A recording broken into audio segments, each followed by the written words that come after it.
Testing audio. We have audio. I think the stream is live. Got video. All right. Oh boy.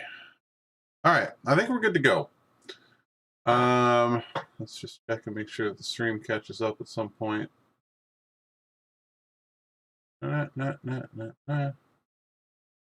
There it is. All right. We're good to go. Or are we? Let's see here.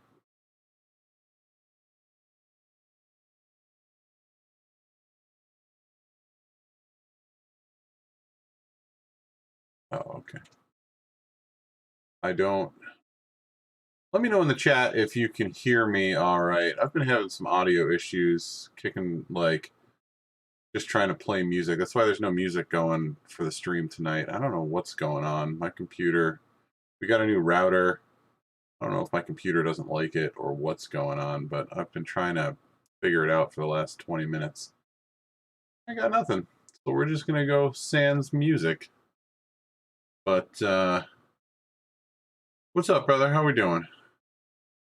So yeah, I don't know what the hell's going on audio-wise here. I mean, all the settings look good. So,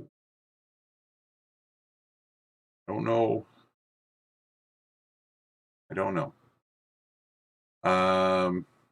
So yeah, I guess let me know in the YouTube chat if you can hear me or not, because I don't want to get too far into this and then have it not have audio. But anyway, oh guys, it's been a couple of weeks. Let me tell you. Hello and welcome, friends. Happy Friday. I'm glad y'all could make it. We're going to be doing a little bit of hobby tonight. I have a few things in mind, but we'll see exactly what I get around to. But yeah, so it's been a crazy couple of weeks. Last week, I apologize for the lack of stream. I had plans for plans come up for Friday and Saturday night. And so my plan was to stream on Thursday instead, as per my usual sort of fallback. And Thursday rolled around, and I, from like the last week and a half or so, was just so thoroughly exhausted. I, despite my best efforts and copious amounts of coffee, managed to fall asleep and not wake up until about 45 minutes after I had planned to start streaming in the first place. So I just kind of threw it out the window and was like, you know what, we're going to just chalk this up as a sick day. And, every so often, I guess you kind of miss one. But, so that was my one. So we're going to try and not miss any more going forward, but I guess we'll see how that goes.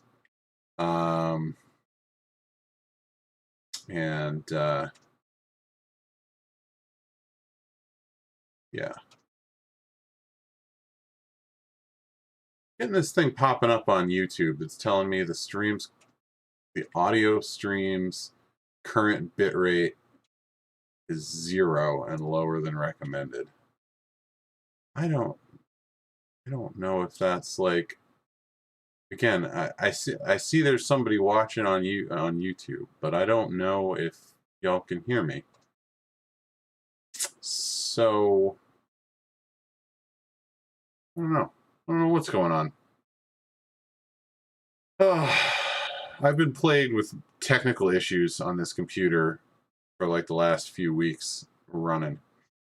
And let me catch you guys up before we get started for the night.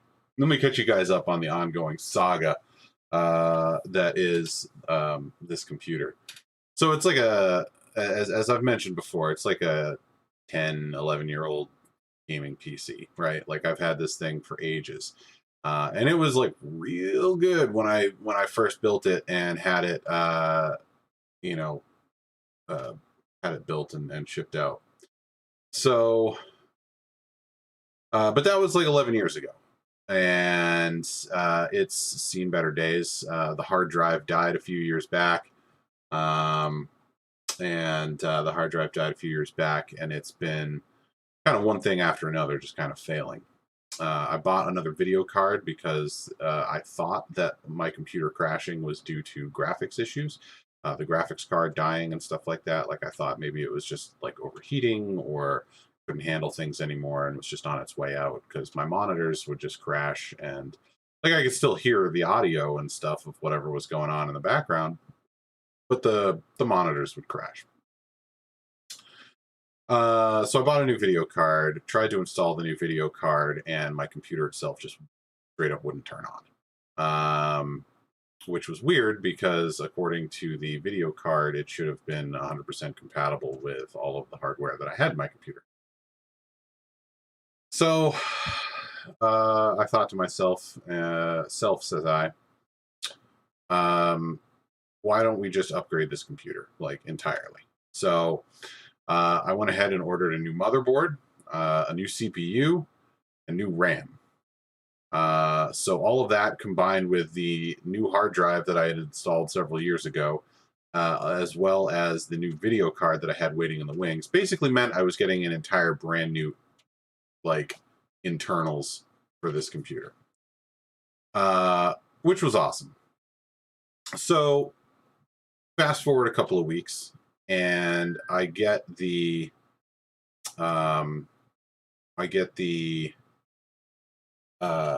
RAM and I get the CPU, but no sign of the motherboard. So I think to myself, okay, we're in the middle of a pandemic right now, and things are a little crazy all over the world. I imagine because this is being shipped internationally, it's got to go through customs. It's coming from China. Like, there's a good chance this is going to get like held up somewhere, go into like quarantine. Who knows? Like, so I'm like, okay, we're going to be patient. We're going to wait this out. So, like, week 3, week 4, probably like week 5. I don't know. I lost track. I ordered this thing back in like I think the tail end of August. So like, what's up? So yeah, I ordered this thing way back in like the tail end of August, and as of now, it still has not shown up. So like a couple of weeks ago, I called up the company I had ordered it through, Newegg, and I said, "Hey guys, I ordered this thing and I haven't gotten it." They were like, "Well, let's take a look at your account and we'll see what's going on." They're like, "Oh, well, here's your problem. It came from a third-party vendor that was just sort of selling it through our website." And I'm like, "Okay, cool. What do we do about this?" So they're like, "All right, we'll send them an email on your behalf, basically saying, like what's going on. Like I would like our customer would like his part, or he would like a refund." And so they did that, and they were like, "Okay, if you don't get an email back from these guys within like a week or so, go ahead and call us back." I got an email that night from the company, whatever random company in China, right? And they basically said, "Hey, bro, sorry, we don't have this part anymore." Mind you, it's been like a month and a half I've been waiting for this, and they didn't think to maybe send me an email and say, "Sorry, we don't have this thing that you ordered," or "It's back ordered," or like they just nothing. Radio silence. Mind you, I paid for it, so they took my money and then just didn't give me the thing I ordered. So they were like, "Would you like a refund?" And I'm like, "Well, yes. Can I push the yes button more?" Like, and so they were like, "Okay, yeah, we'll send you a refund. Expect it in like X number of business days." I don't remember exactly. It was like 8 business days, something like that. And I'm like, "All right, whatever. That's ridiculous, but sure, I'll wait." 2 weeks later, still no refund. In case you're wondering, I'm real frustrated with this. So I jumped on the phone, yesterday. Called up Newegg again, and I was like, "Hey guys, look, I don't want to be a dick about this, but I ordered this thing back in like August, and it still hasn't shown up. And the company that I bought it from, that was apparently a third party selling through your website, they're just kind of dicking me around. They didn't give me my part, and they haven't yet given me my refund that I asked for. So what are we going to do about this?" And they're like, "Well, we'll give you a refund." And I'm like, "All right, cool." Um, that of course is going to take another who knows how many business days to actually hit my account. Um, so moral of the story is I've got all this stuff that's on hold, like all these projects that I'm waiting for my computer to be like upgraded and updated and all of these things so that I can start like editing video, actually streaming without my computer crashing, 4 times per hour roughly. Um, and stuff like that. So yeah, I've been trying to kind of get this all sorted out, and it's just been hurdle after hurdle after hurdle. So hopefully, I mean, Newegg has like pretty good customer service from what I understand. I've dealt with them before. I've never had an issue. This is the first time I've run into something. And to be fair, it wasn't a thing sold by Newegg. Like it was a third party vendor. So I'm cutting Newegg slack. You know what I mean? Like they've been pretty helpful thus far. But I basically, once this refund hits my account, I then have to go back on a Newegg, find the same motherboard again, order it again, and then hope it actually shows up so that I can upgrade my computer. But yeah, like I've been trying to do like some graphics stuff, do some new background stuff, some logo stuff, like all that for from the channel here. Um and working on like um video like thumbnails, working on starting screens, and ending screens, title screens, things like that. And it's just like I get 20 minutes into a project and then my computer crashes, and then I restart my computer. Fortunately, most of my data was saved, but then I have to like pick up wherever I left off. The creative flow is broken, and I have to try and get back into the flow of it. And then like 45 minutes later, my computer crashes again. You know what I mean? So it's just like trying to get anything done is real slow going. And it's like to the point where like I struggle to watch like YouTube videos sometimes, because my computer, like as soon as I hit play, my computer just crashes, and I'm just like, oh, awesome. So how I manage to stream sometimes on this thing is beyond me. But I don't know. So we'll see. We'll see how this goes. And I apologize if I sound overly negative, by the way, at the start of the show here. That's not my intent. I'm just sort of trying to update you on the trials and tribulations of what I've been trying to sort out here. Take a wee sip of coffee. All right. So anyway, let's get to, I guess, like the reason why we're all here, for hobby stuff. So, not a whole lot going on in the last couple of weeks. As I said, like I've been real busy the last couple of weeks. Just like my wife's been working a lot. So like I get home from work and I'm handed a baby. Well, 2-year-old, she's not really a baby anymore per se, but you get the idea. And so I'm just like, entertaining her, playing with her, taking care of her, whatever. It doesn't really afford me a whole lot of time to sit and work on stuff unless like I can actually get her to nap, which lately she hasn't wanted to nap at all. So yeah, it's just been exhausted, and going to bed as early as possible, just so I can try and get some sleep. Um, but I have managed to get a little bit done. I did actually recently pick up a commission from a friend of mine, looking for some stuff for his D&D game. I'm painting a dragon, a Reaper Bones dragon, and another little guy. We'll jump down to the desk real quick, and I'll adjust the light. So this guy right here, I've been working on for him. He is not done by a long shot, but he's coming along. Like, the skin is mostly done, I think. And I just sort of blocked in and blacked out everything else, and then started just blocking in base coats, trying to get the general feel of the mini kind of mapped out, how I wanted everything, make sure I had like a good spread of color and all that, and I'm pretty happy with it overall. But I have a lot of work left to do on like his armor and like leather straps, and got a little bit of red cloth down here that needs a little bit of TLC. And then his axe.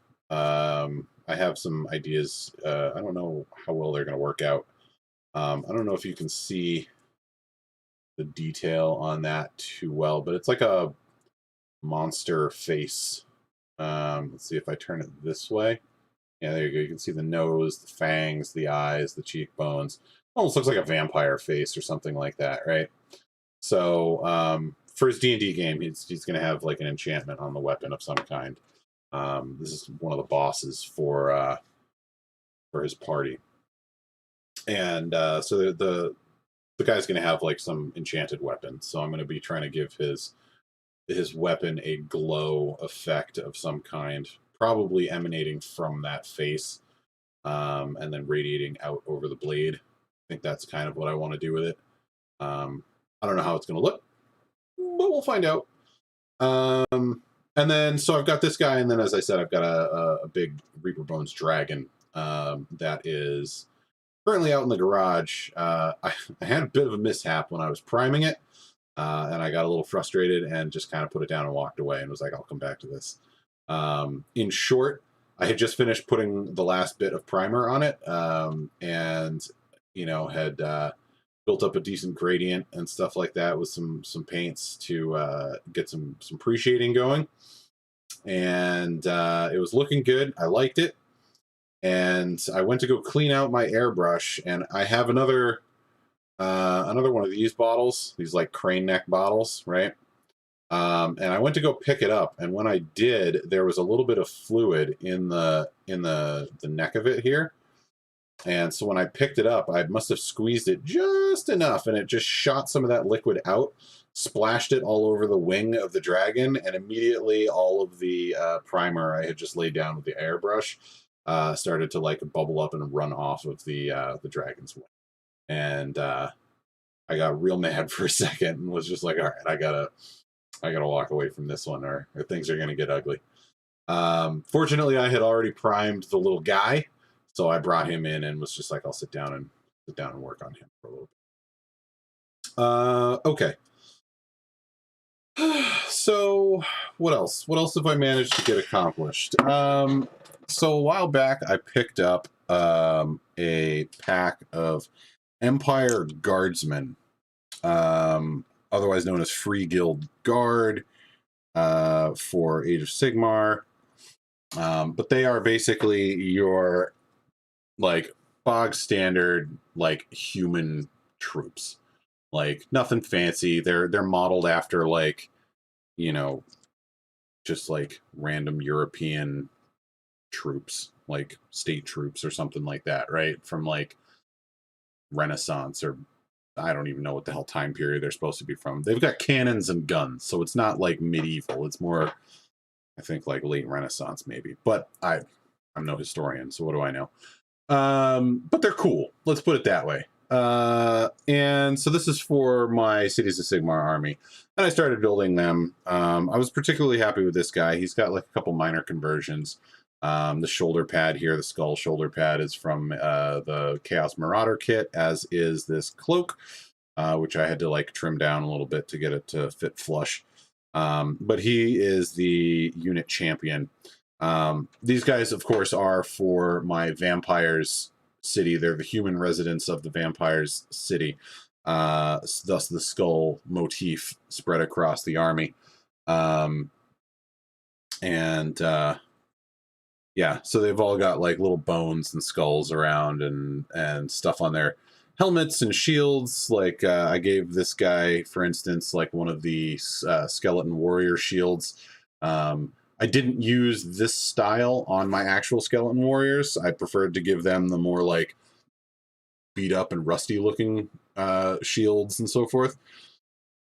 But there are several of this style that are a little bit like newer and cleaner looking. So those in particular, I'm going to be giving to my living guys because, you know, they're newer and more alive or something. So, oh, I should probably keep forgetting that I have, oh, geez, Louise. Please tell me I didn't just break that. No, I didn't. Okay. I keep forgetting that I have Instagram Live up here as well. So this is the Free Guild champion dude. Yeah, and I like the way he came out. He's fun. And then this is the guy I was showing with the undead shield. So they're all going to have like those sort of vampire counts-esque shields in some way, shape, or form. And they're pretty fun. I'm looking forward to painting these guys, but that'll come after Halloween. I'm very much like on the spooky train from now until Halloween, which I guess brings us to tonight. Does it? I put a little bit of work into the Mortis engine that I've been working on, but didn't get a ton done there. Let's see. Anything else of note? I picked up a bunch of random skeleton warriors on eBay. I found like an odd numbered lot of like 17 or 18 skeletons. Mind you, they come in like increments of 10, so I'm short a couple. But that's fine. But my plan, it's all the spearmen, and my plan is to convert them at least a little bit. So I'm going to be taking from the Empire Troop kit the halberds, the actual like blade, like the heads of the halberds. And I'll be clipping off the skeleton spear tips and attaching the halberds to the ends of it so that I can kind of mix those in to the unit, and it'll be a little bit more variety. Kind of hopefully a little more interesting to look at. Yeah, that's all I got. I think that's pretty much it. I didn't really do a whole lot else in terms of hobby.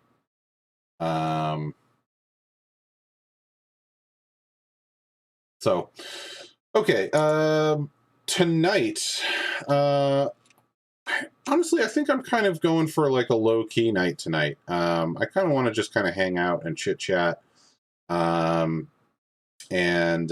I have these Black Knights here. I've got 3 left that are waiting to be painted. And I am basically going to base coat, sort of like black out the robes. So they've gotten like, you know, as I think it was Duncan Rhodes from Warhammer TV always used to say, or no, wait, was it Peachy? I don't know. He used the term splodge, which I always thought was funny. But basically, like, you know, I was painting one color and I got a little bit on where I didn't want it. So I have to go back in and clean it up, is all I'm getting at. So I've got some black paint on my palette here. I'm just going to go in and re-black out those particular areas and get them, you know, ready for the next stages. And then, since that should go fairly quickly, I, today, picked this up. You can't see it, and it's pretty unimpressive, but it is the corpse cart. You've seen me paint a number of miniatures on here, but you've not yet seen me build a miniature. I don't know if that's going to make for interesting, you know, content, but I'm going to do it. So once I get the black done on these, I'm going to be busting that kit out, and I will be building that because I have wanted this particular kit for quite some time. I've been scouring eBay trying to find one that is in the right, like, sort of level of unassembled, because when it's fully assembled, it's incredibly hard to reach certain areas to paint. And so looking for to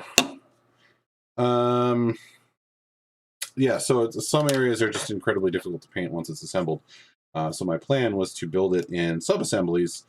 But the issue I kept running into was whatever I was finding on eBay was either fully assembled, was had a different loadout than what I wanted to give it, or it was, you know, like just not the right sub-assemblies or something along those lines. And in the event I found one that was what I was looking for on eBay, it ended up being more expensive than just buying it like at retail price. So I finally was just like, you know what, let's just suck it up. We'll go to the Warhammer store, and we will visit my buddy Ryan there, and I will buy this there, support him a little bit, and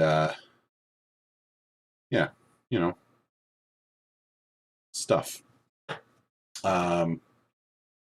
So here we go. Look at me go, I'm painting.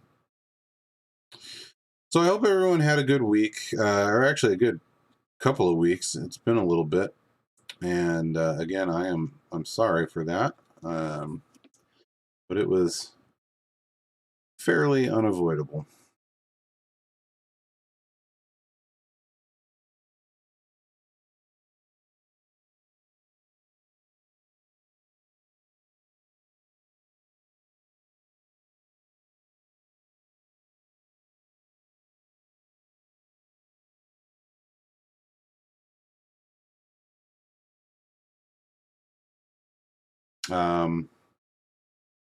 As I mentioned to top of the show, it's a little quieter this week than usual. I mean, I don't usually have like crazy like raucous music going, but I usually have some kind of music going, and I don't like I started out trying to listen to a playlist from somewhere here on YouTube that was seemed as though it was copyright free, and it was like lagging. So like my wife and I just recently upgraded our internet. We got a new router, and it's supposed to be faster internet and all that jazz. Supposedly it's not actually faster yet. We have somebody coming out, I think tomorrow actually, to actually install properly the new kit that will speed things up. But we do have a new router for the time being. That being said, I don't know if it was like an actual internet connection issue, or if it was like, you know, my ongoing hardware issues. I don't know what the deal was, but it was like skipping, and like every few seconds the music would just like pause for a couple of seconds and then start back up again, and it was a mess. And so I was getting frustrated with it, and I knew nobody was going to want to listen to sort of start and stop again music, so I opted to just kill the music and go all natural.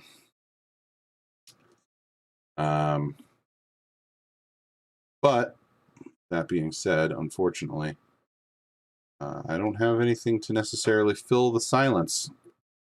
So if I stop talking for a moment because I have to concentrate on something or whatever, gets real quiet and real boring real fast. So I guess I'm I'm apologizing in advance. But we're working on fixes here. And hopefully it will be good as new soon. But in the meantime, we'll just kind of have to deal with it and hope for the best. So I appreciate those of you that are along for the ride and sticking with it.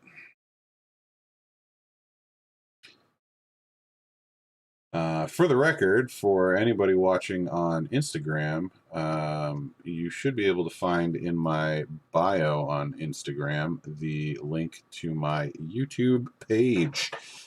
And I would greatly appreciate it if you could head over there and as I am streaming there and as well, and go ahead and like the stream. Maybe toss a subscribe my way if you feel so inclined. But also there, you're going to get the full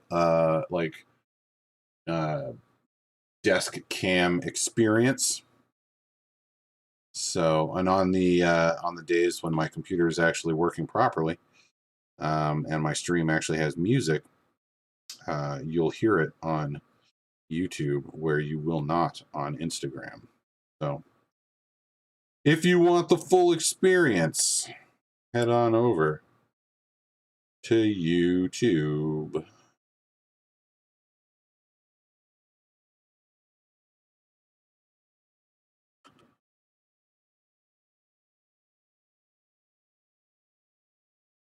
All right. All right. Connecting.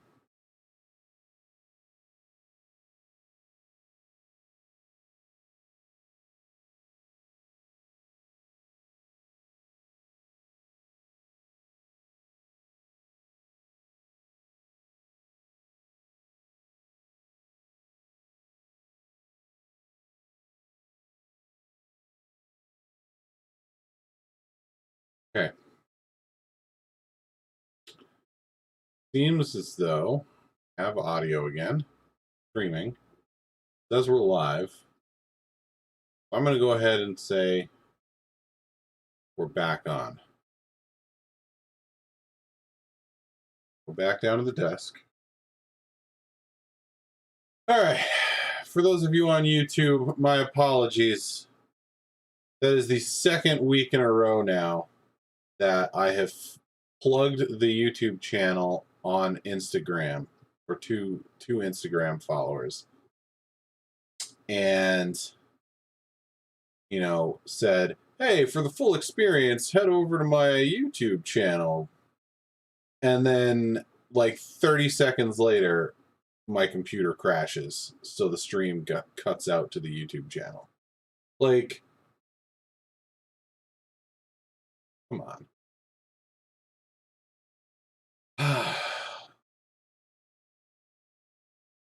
I mean, I'll admit that I'm real salty about this.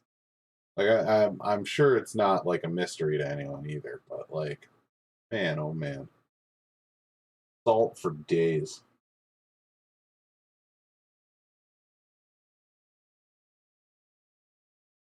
All right.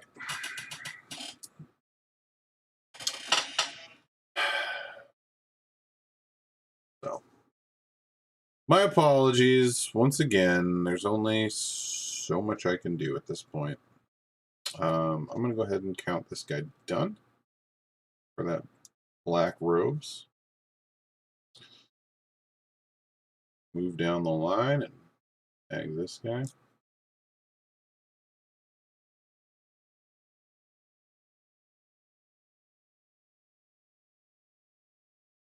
Yeah, it's a shame. It's a shame that music wasn't working, and it wasn't just the videos on YouTube that I was trying to play that weren't working.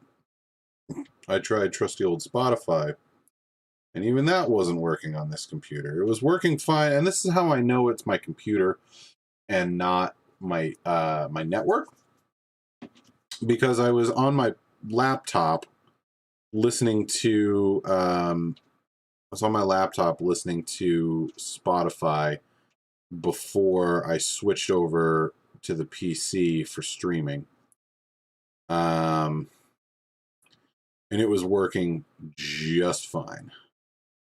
Like, no slowness. My phone right now is streaming to Instagram Live, and it's doing so over the wireless. You know what I mean? Like, it's, and it wasn't doing that when I like, I didn't have that on and streaming when I was trying to listen to the thing. So it's not like I somehow killed my own bandwidth, or, you know what I mean? Like, I've tried to troubleshoot this all in my head and figure out like what the deal is, but only thing I can think of is that it is just, it's hardware related.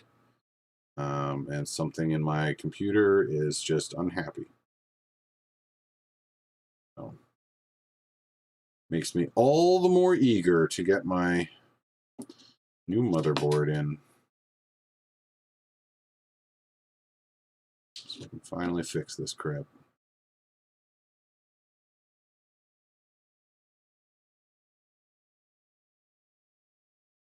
All right.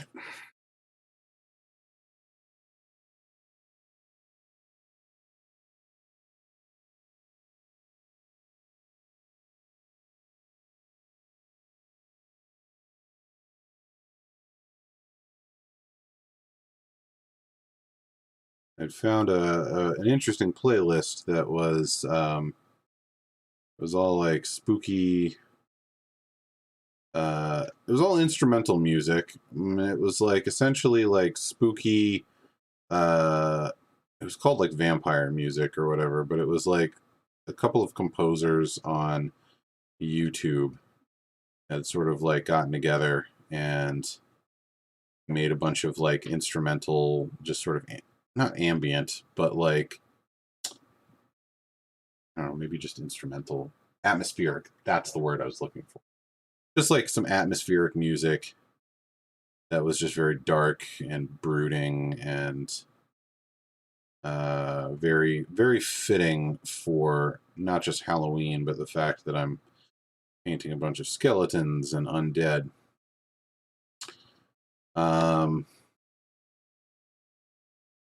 Yeah. Oh, so I don't know if this is. I think this is technically like another topic, but something I want to spit out there. Let me know in the either the comments on like YouTube or something like that, or let me know in the chat. Whatever, you know, like however you want to go about it, but let me know what you would think about me putting out or sort of trying to dip my toe into the Warhammer lore game. I had some ideas today that I really liked, and I ran them by a friend of mine whose opinions I value, and I kind of like the idea of dabbling in making little lore videos. And basically, I would start a playlist. As I've already mentioned, I'm planning on doing a series of like army showcase videos. So like, for instance, my Legions of Nagash army, right? I would take not only a series of like still photos of the units and the army as a whole, but then, you know, take some video of it like on like a turntable or something like that, like each unit individually, just kind of showing off like, you know, paint jobs, conversions, things like that, and then edit all that stuff together, and do like some voiceover, just sort of like explaining and talking about it, right? So that would like start the playlist off. So it would be like Legions of Nagash.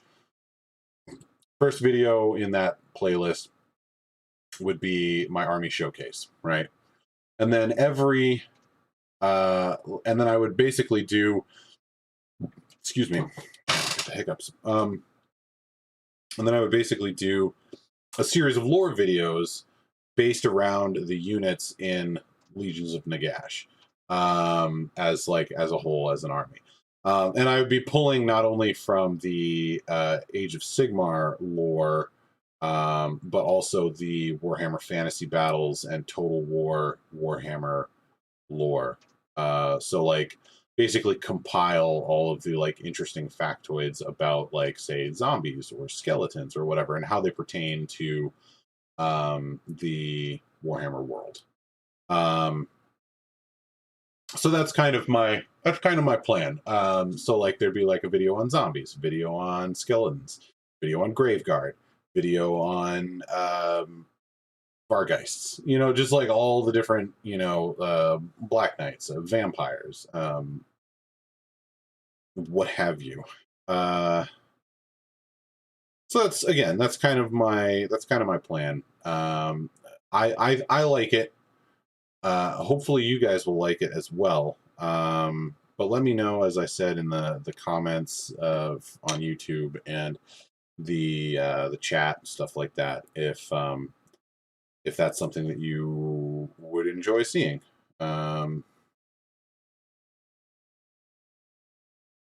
And if so, are there any particular, like, I guess I should probably like compile a list of the factions I actually own, because that will sort of dictate which ones I start with. And then eventually I'll branch out, you know, from armies I own and do, you know, some of the other ones. But I do, you know, have a pretty wide selection of armies at this point. Even if it's just like a small selection of stuff that I actually own for the army. But eventually I would very much like, you know, like if I own a chunk of the army, I would like to own the battle tome for it. So like I still need to pick up the Ogre Maw tribes battle tome, the Khorne battle tome, and the Stormcast Eternal battle tome. I think that's it. Anyway. But and then I'll kind of branch out from there. And I have access to, because my brother has the Sylvaneth battle tome, the new one. So I'd be able to. I think he has the old one too, actually. So there might be some different information from one to the other. But I suppose going from whatever is the most up to date would probably be the most ideal to pull from.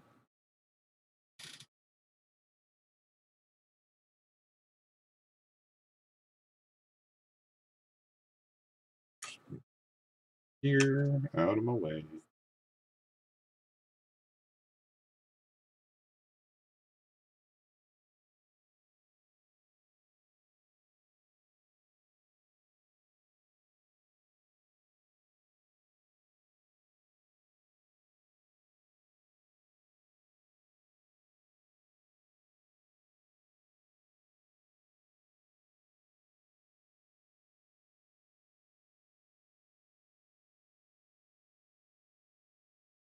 All right, this is nearly done.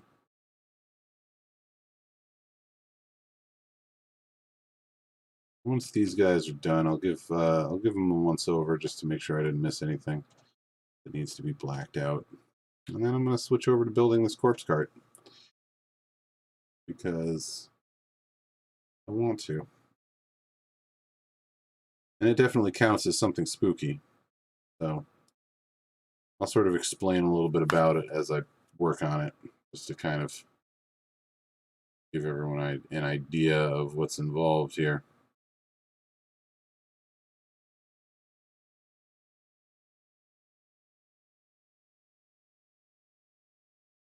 It's a super cool model, and has okay rules. But I think it'll be fun for my particular army. Got some synergies, at least.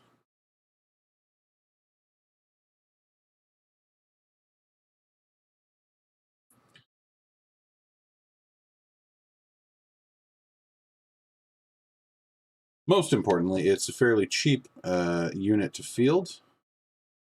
And my list was fairly full, and I had just basically enough points to fit this thing in it. And I couldn't necessarily think of a better use for those points. I think I had like 90 points left, something like that. And the corpse cart costs 80.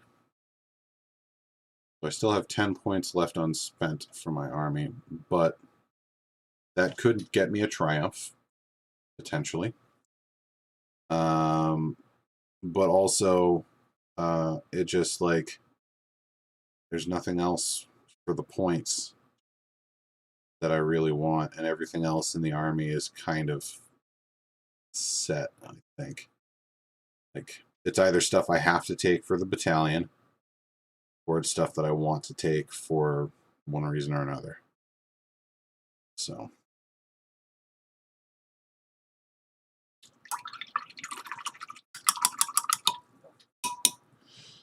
All right.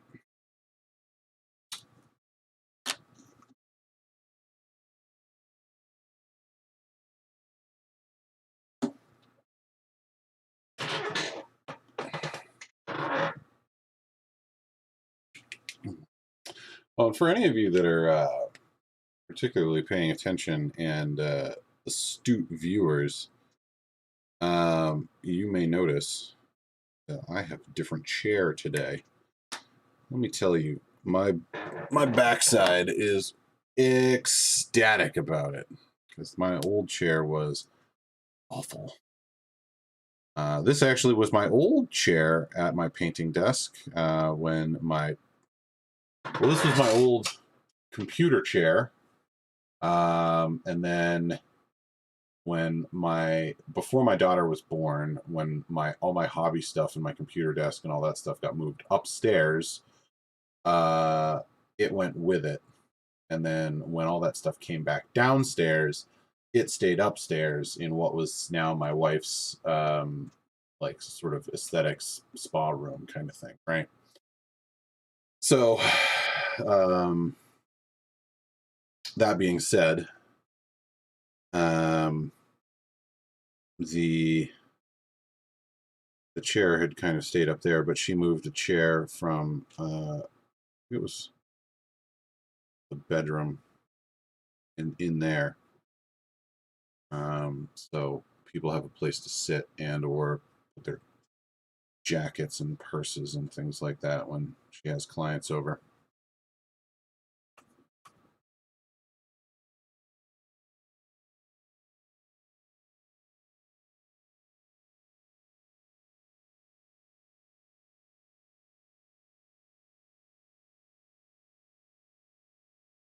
It's fortunately fairly rare now.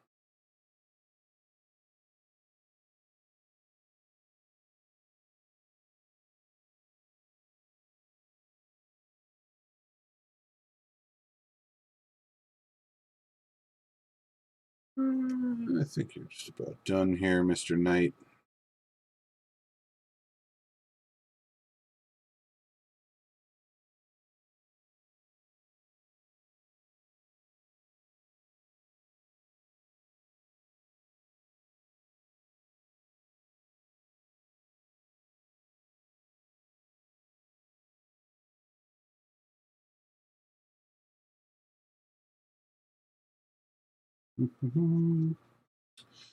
But yeah, so anyway, so this chair was freed up, and I was told that if I needed it, I was welcome to take it back, and I was all too happy to do so.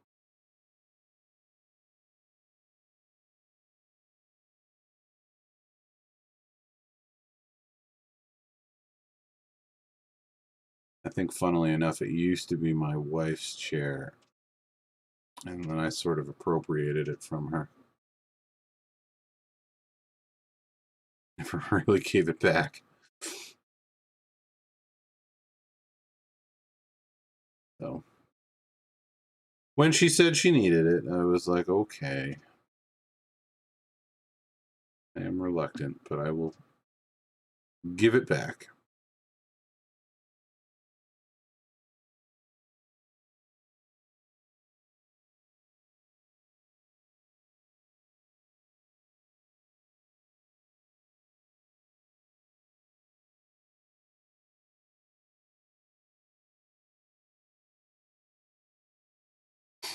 All right. I think we're done. I think we're done. Let's finish off this coffee. I tell you what, it's getting cold.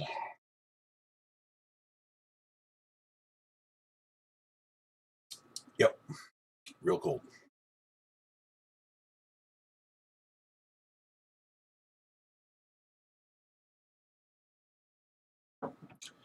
The only coffee worse than cold coffee is decaf.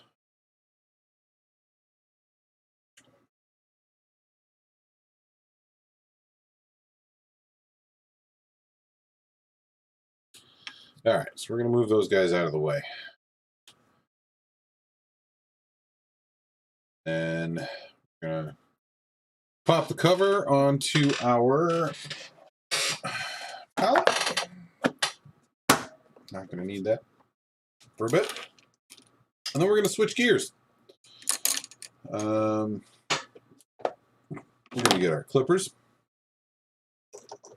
We're going to get our hobby knife. We're going to get our plastic glue.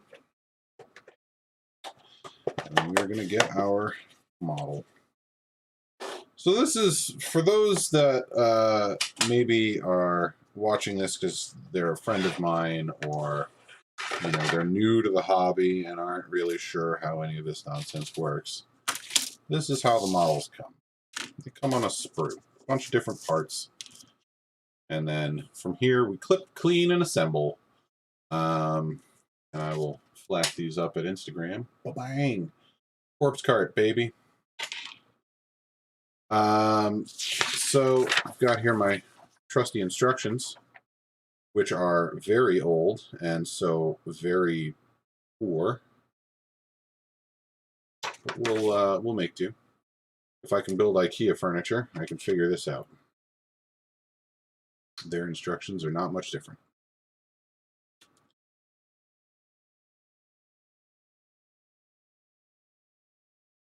So as I stated before, my plan is to build this in a couple of sub-assemblies.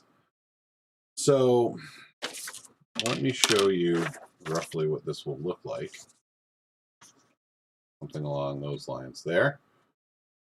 So the corpse cart is essentially, it is a chariot for a necromancer. If you've ever seen Monty Python Search for the Holy Grail and you're familiar with the Bring Out Your Dead cart, same idea. This thing basically, it's a cart, a chariot of sorts that is pulled by zombies. There's a necromancer on the back of it, and then they go around the battlefield collecting corpses onto the corpse cart that they then can reanimate and turn into other zombies, or perhaps to feed some of the various creatures like dire wolves, and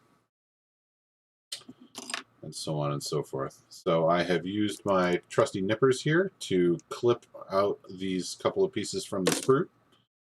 And now we're just going to kind of set those aside. Grab our trusty hobby knife. We're going to find all of those little places where the sprue connected. And I like to use the back of the hobby knife here. And it's got a nice like 90-degree spine. So if you kick it at roughly a 45-degree angle, you get like a really nice scraping tool. And I will scrape all along the seam lines, which, especially these older kits, pretty sometimes just egregious. But also going and finding all of the those little contact points where this connect to the sprue itself, and sometimes using the blade to just sort of finely shave and scrape away. Flip around to the back of the blade and scrape And I'm usually like adjusting, especially on like the round, like this is some guy's shin. So it's a round surface. So I'll basically constantly like rotate around it as I'm scraping, so as to not like hopefully put any like facets on it, like a gemstone, from just like scraping a flat surface against what is ostensibly not a flat surface. So scrape his little footy. But yeah, so this piece and this piece will look like this. Yeah. These hook together like so. And you can see the sort of pile of corpses that gets heaped onto this cart. And it's pretty brutal and pretty gruesome. It's super freaking metal. What? Kind of marveling at some of these, the way these pieces connect. Just kind of weave together in an interesting way.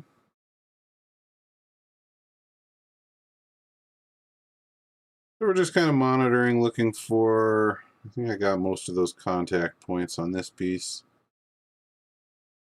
I'm just looking for areas where I see that the seam line is particularly noticeable.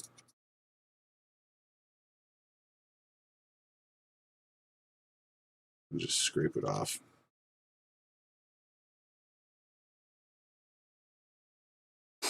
It's one of those things that becomes especially pronounced like after you prime or as you're painting the model. Because things will sort of like paint and washes and stuff like that will sort of collect along the seam line. So you want to kind of scrape that stuff away so that it is not going to interfere with your paint in any way, or at least minimize.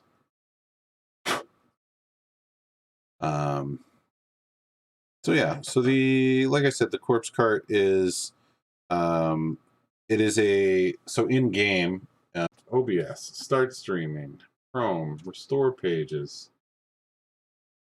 See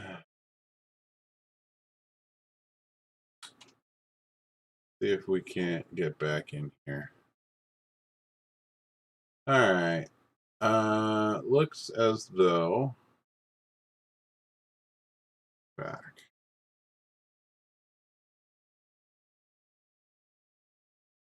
Light again. All right. Welcome back, YouTube. Or I guess YouTube welcome me back, depending on how you want to look at that. My computer crashed again. My apologies. Feel like I just keep apologizing for that, and maybe you should just get used to it. Oh shit.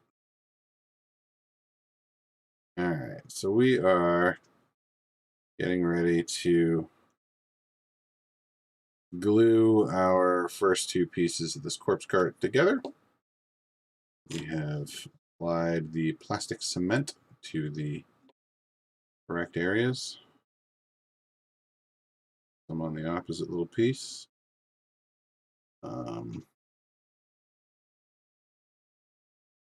Here.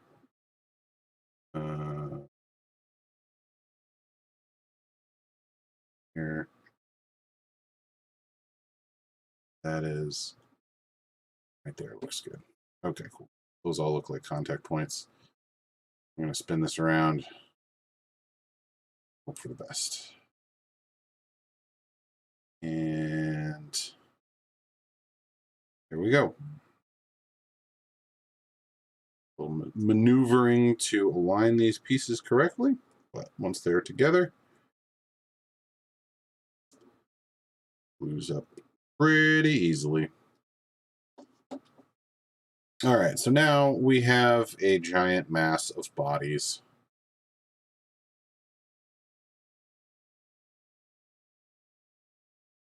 But unlike drowning pool, we don't want them to hit the floor.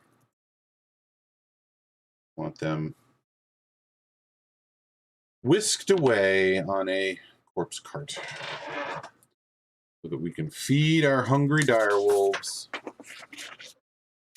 and our zombie hordes. All right, so this is actually subassembly number 1, is that bit there. So the next bit, I'm going to build the actual cart itself. Now, it doesn't look like there's any particular order, or at least these instructions are so old and so generally poor that they don't really give an order in which to build it. They just sort of like show you all the little bits and pieces with a bunch of dotted lines connecting everything, which is not ideal, to be fair. We are going to clip from the sprue.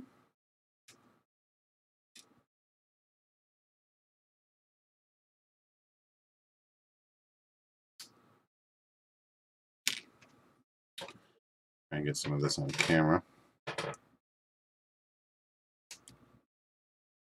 Just putting the flat edge sort of up against the model, giving it a little clip and another little clip, and the parts come free. All right, so we're going to start with those 3 bits, and we're going to clean them. This piece will be nice and easy. It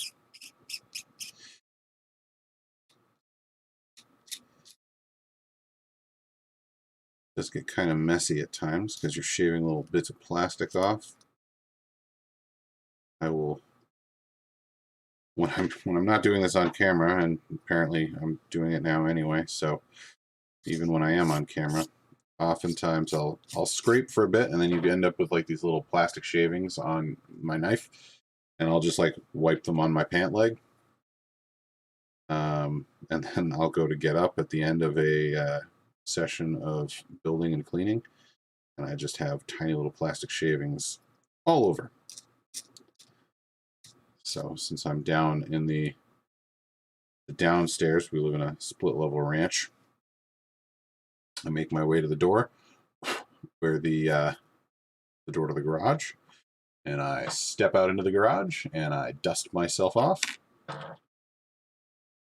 That's about it. All right, how is this? Okay, that makes sense. And which side is the front? That side is the front. Yes.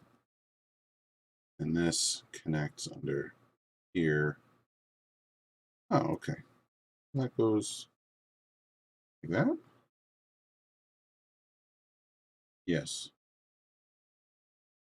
Yes, it goes like that. Okay, that makes sense. Because that lines up. See, I'm trying to sort of figure this out as I go here. So I looked at the instructions and it told me that, you know, if this is oriented, this coffin lid, which is the bottom of the corpse cart, is oriented thusly. This piece here needs to be oriented thusly.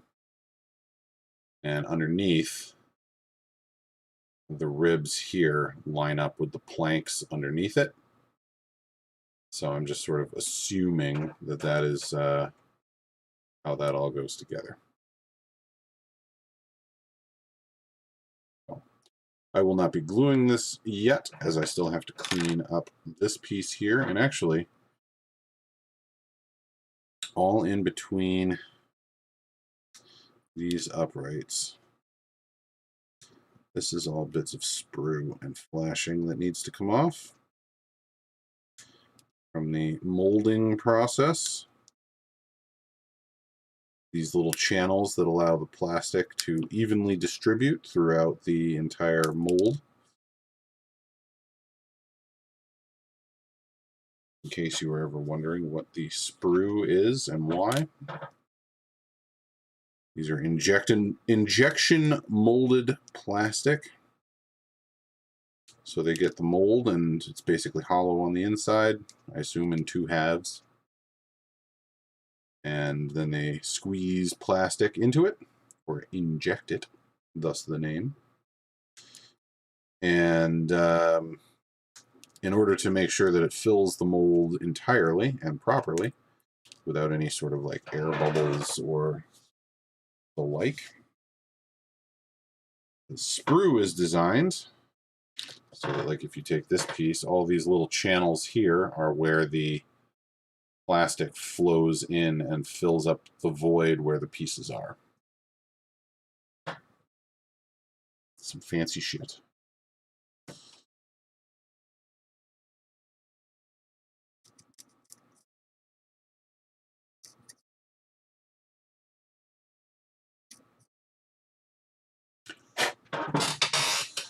All right, so now we are going to begin cleaning this one piece at a time.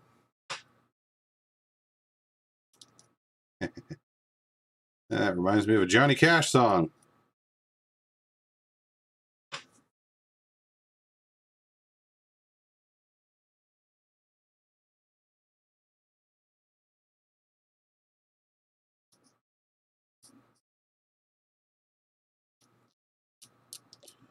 One piece at a time. Didn't cost me a dime.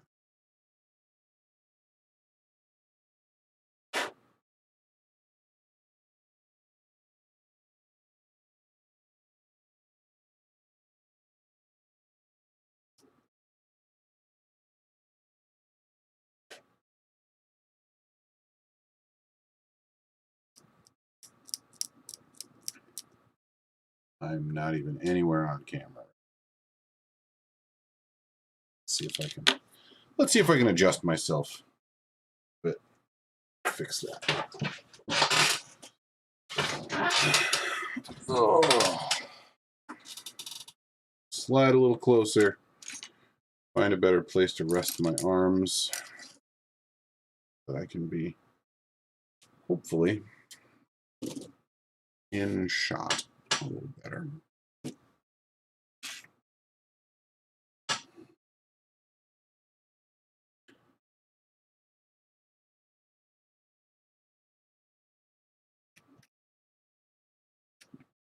That's better.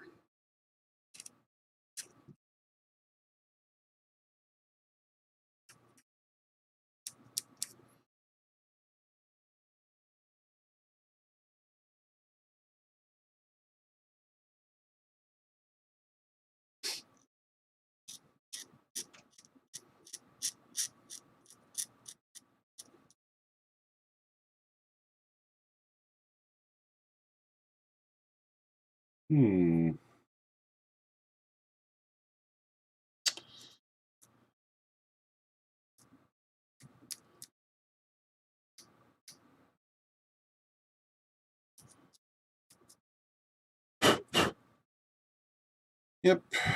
So this is my relaxing way to close out a stressful couple of weeks. Let's just take some time cleaning some plastic, gluing it together, and then eventually painting it. This is actually, I think I may have mentioned this already, but this is actually the final missing piece for my 2,000 point Legions of Nagash list. So I'm eager to get this piece done. Get it tabletop ready.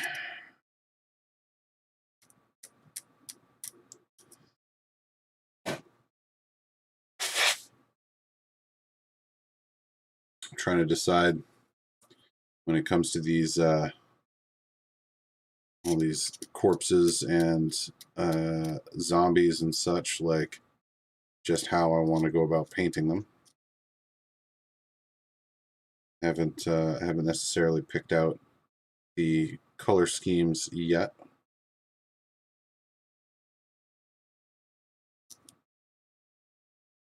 But I know bits and pieces of what's going on. Realistically, I think I know more than I don't know, but it's those things that I don't know how I'm going to do it yet that are obviously giving me the most trouble.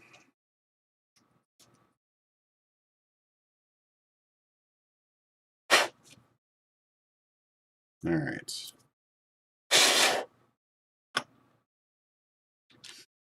Let's refer back to our instructions momentarily and make sure that we're not about to screw something up.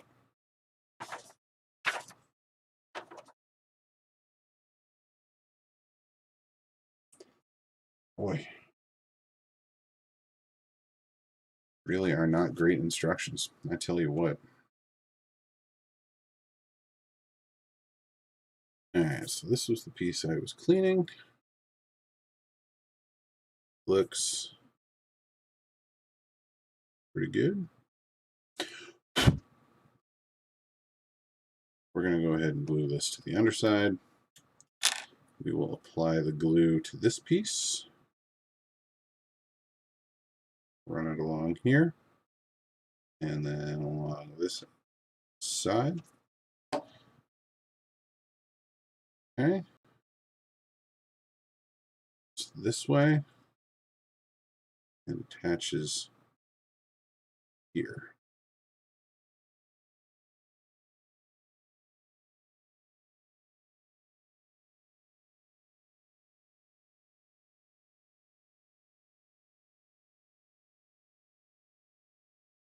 Okay.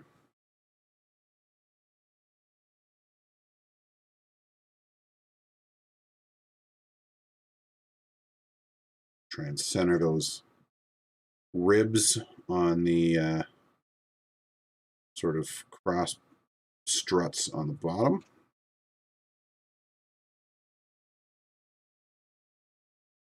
That done.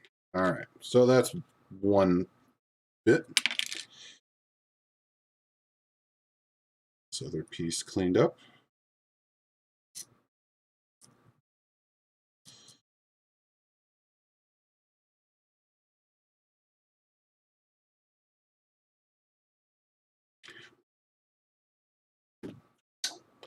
But so this particular, the particular version of this that I'm building, so it comes with two ability loadouts. There's the Balefire Brazier, which it's a brazier that kind of sits on the back, and it is warpstone fueled balefire. Which has like necromantic dark magic sort of baked into it because of the warp stone, and it's used often in necromantic rituals and so forth, but it's also spreads like vampiric corruption and just sort of like it affects spellcasters. So like enemy spellcasters, it sort of like chokes them up so that they have a difficult time casting their spells, which reflects itself in game by giving enemy wizards a -1 to their casting roll.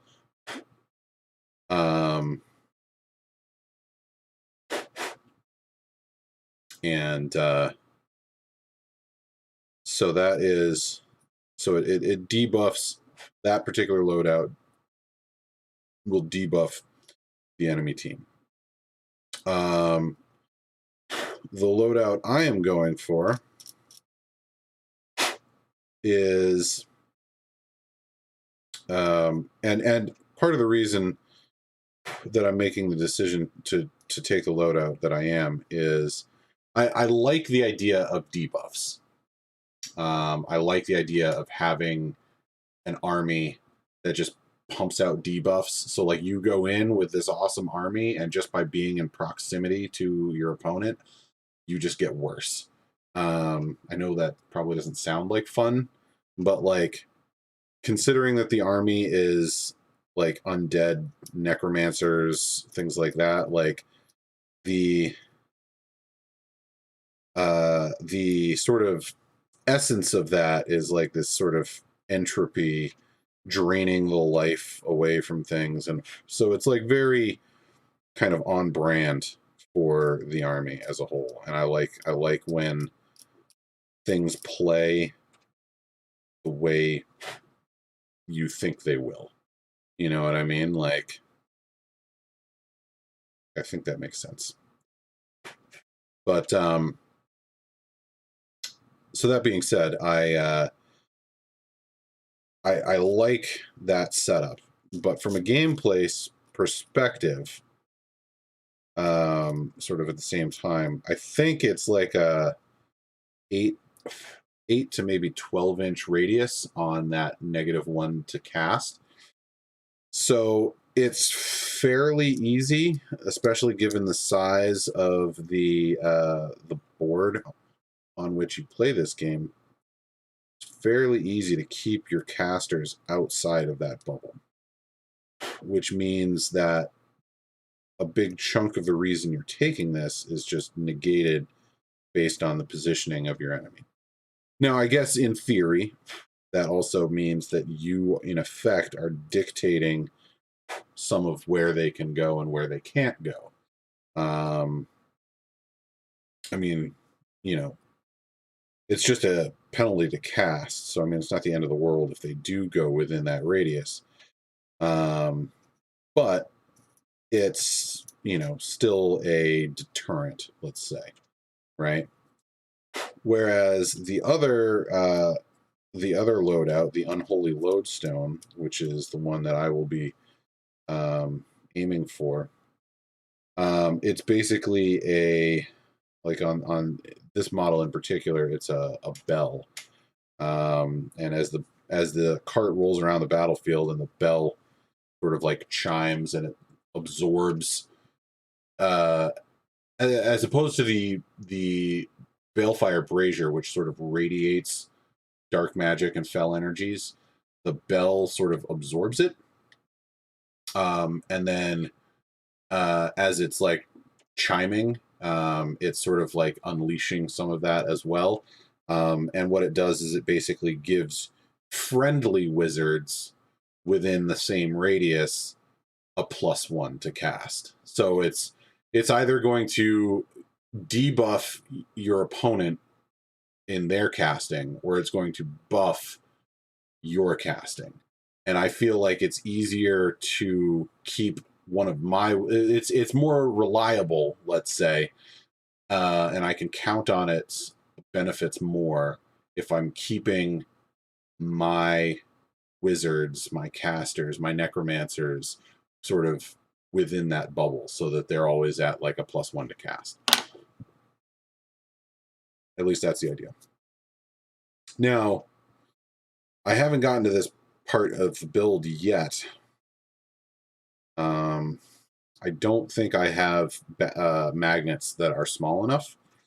The magnets that I have readily available and on hand are the ones that I use for, putting on the bottom of bases and stuff like that for storage and transportation. So I don't know that. Oops. I don't know that they will be the right size. But I'd like to at least look at it when the time comes, when I get to this part of the build, and see if I can get away with magnetizing the two loadouts, and put the brazier and the lodestone, basically magnetize those two options so they can be interchanged if I change my mind later, which would be ideal. Although, if I'm honest, I don't hate the idea of buying another one of these models at some point, so that I can have one of each load out, because I might want that. All right, so the way that this seems like it's all going to go together is like this. And then this piece here. Like this.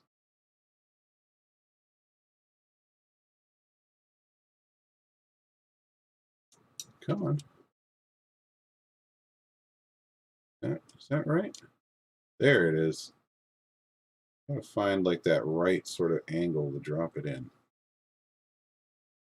It's very particular about how it sits in. That looks right. That looks right to me. Except, kind of push a little harder there. And that does not sit flush, does it? Did I screw something up? No, because that's the angle for the kick plate. That's right. Oh, his hair there is running into that, so that's preventing. That's a little better. This is going to be a monumental pain in the tuchus to actually assemble 100%. I'm pretty sure I'm very glad that I'm painting this bit separately, even though it looks like it's going to be a huge pain in the ass to try and get it on there when it comes time for the final assembly. But at least we kind of know what we're looking at. Why I like to dry fit things. It's important. Okay, so the chassis is taking shape. Now let's get the, let's see, do we want to do the wheels or do we want to do the sort of the yoke first? Let's do the yoke, because that also has the kick plate that attaches to it, which goes on the front there. All right. We're going to clip. And we're going to clip. And we're going to clip here. All right. Let's get the, calling it a kick plate. I'm not sure that's actually the name for it, but I don't know any better, so that's what I'm going to keep calling it. So then this piece is going to go under here, like so. And this piece, claw is facing that way, yeah. This piece is going to then go, oopsie, right, yeah. And that makes the front of the chariot. So, gotta get these bits cleaned up.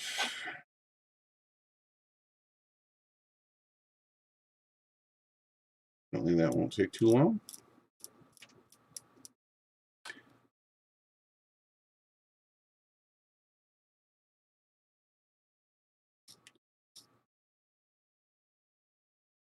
Clean these mold lines.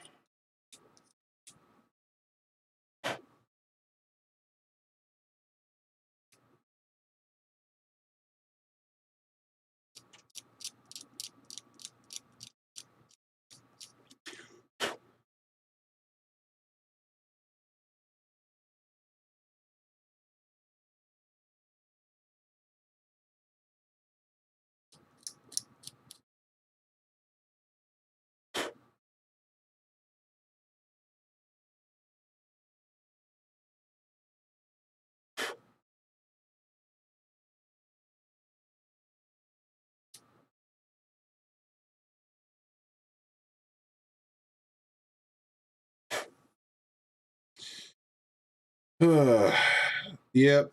So I know I keep like beating this dead horse, and Working on an undead army, and I'm beating a dead horse. That's funny. Anyway,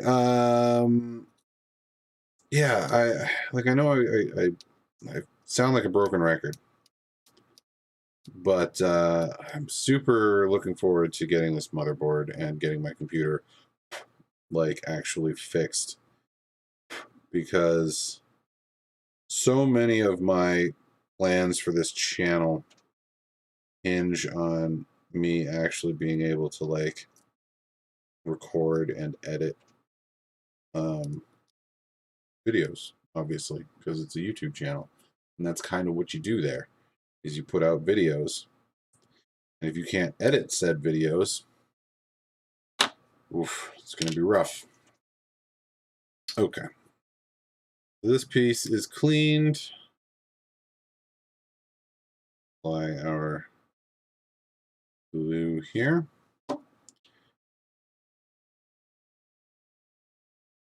Attach our piece.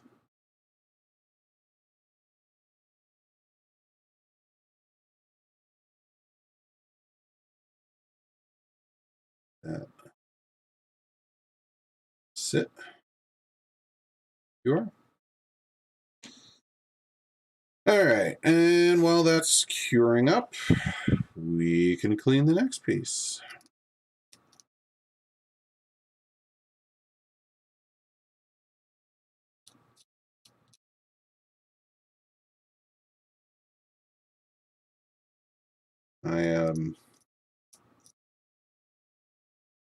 I'm also trying to kickstart the world building effort for my narrative campaign, and figure out things like the names of towns and other various things, and backstories for certain elements. But look at that. Stripe here for some glue. And probably glue on this edge here.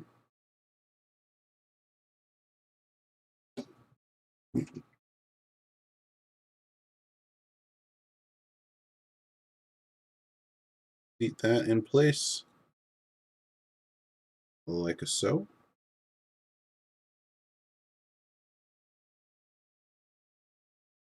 Nice. All right.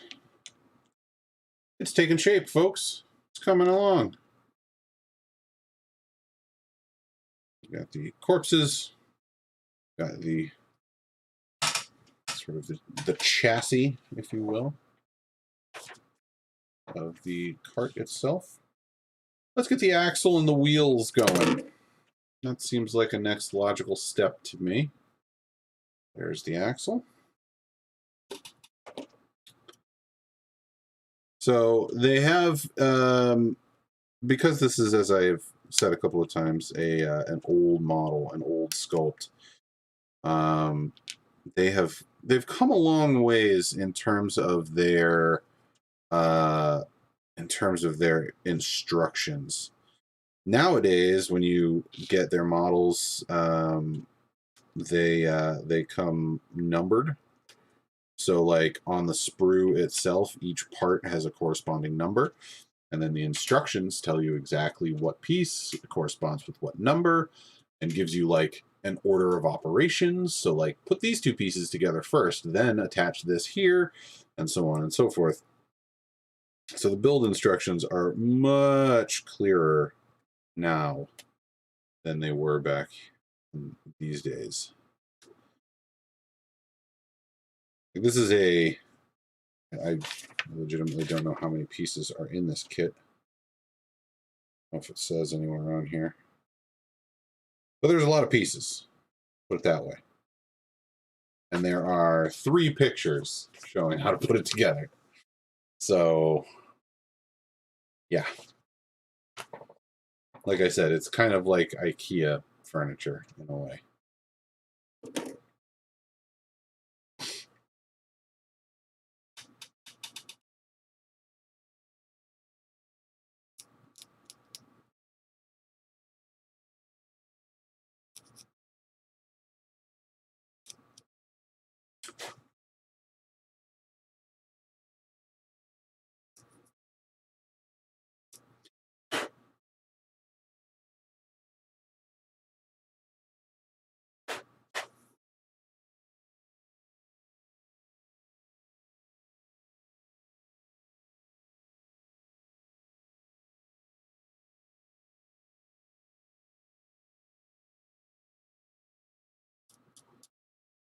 But yeah, I've got a lot of different elements of this army that are all like very near completion, and several of them I've kind of stopped and kind of put them on hold for a little bit for various reasons.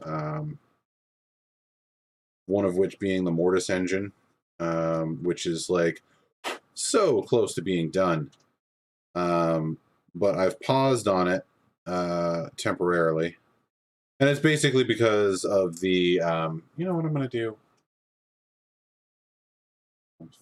do? This maybe. I don't know. I mean, it's not, you can't see, but I'm not even in that camera right now. So maybe this is kind of the best angle to do this all at. I don't know.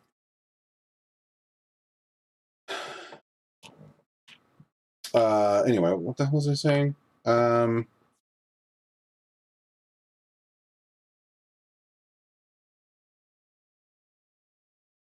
Same.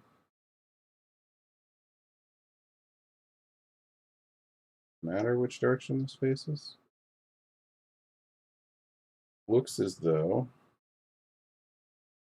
this side faces front, according to the instructions.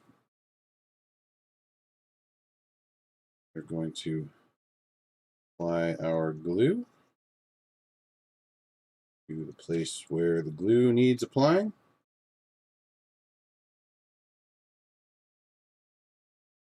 And keeping in mind this side is the front.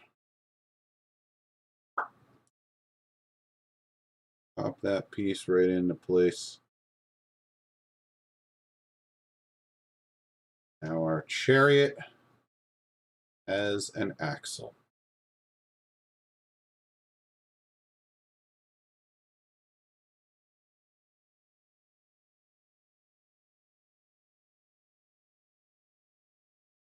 Next up come the wheels.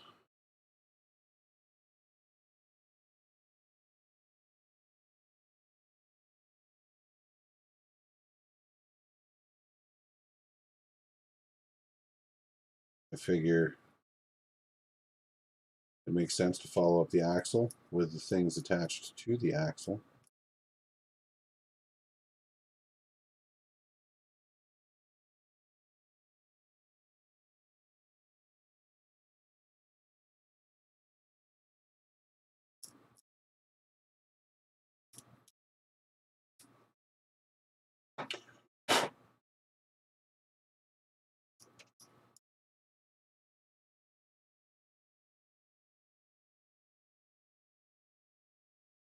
Do do do do do do do do do.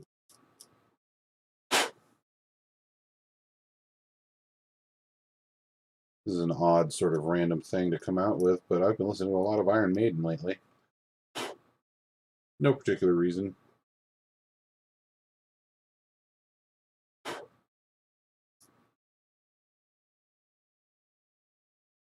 Just seemed like the thing to do at the time.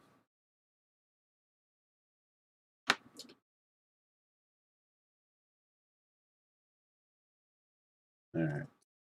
This wheel goes on this side of the axle.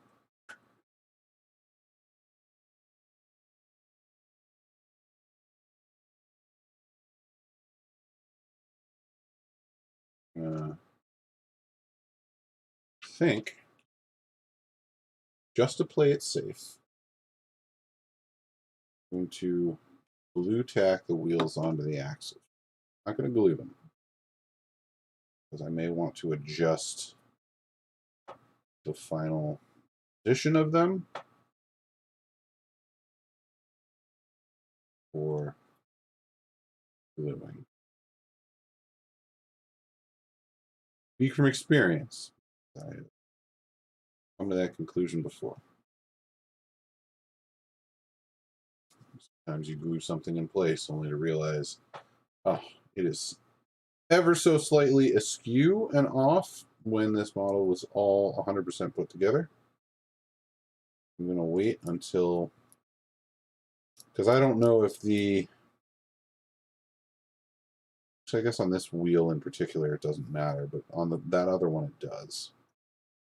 Because there is a little piece of ribbon, like, or fabric or something attached to the wagon wheel, and it's kind of blowing in the breeze. But one of the things about this army, kind of a random thing that the sculptors did, is all of the fabric is blowing forward instead of backwards. So like normally when you see like a heroic pose of some guy, right, and he's got like a flag's blowing out behind him, right? Like the wind is hitting him in the face, blowing his hair back, looking majestic and heroic. With the skeletons and the undead army, the wind is coming from behind. So all their hair is being blown forwards, their robes are being blown forwards, their banners, flags, all that kind of stuff is all being blown forwards. And the idea, according to the sculptors, was they wanted to sort of like hearken to the sort of like the chill of the grave, like that cold wind, like the undead is being like propelled forward by this like dark wind behind them, something along those lines.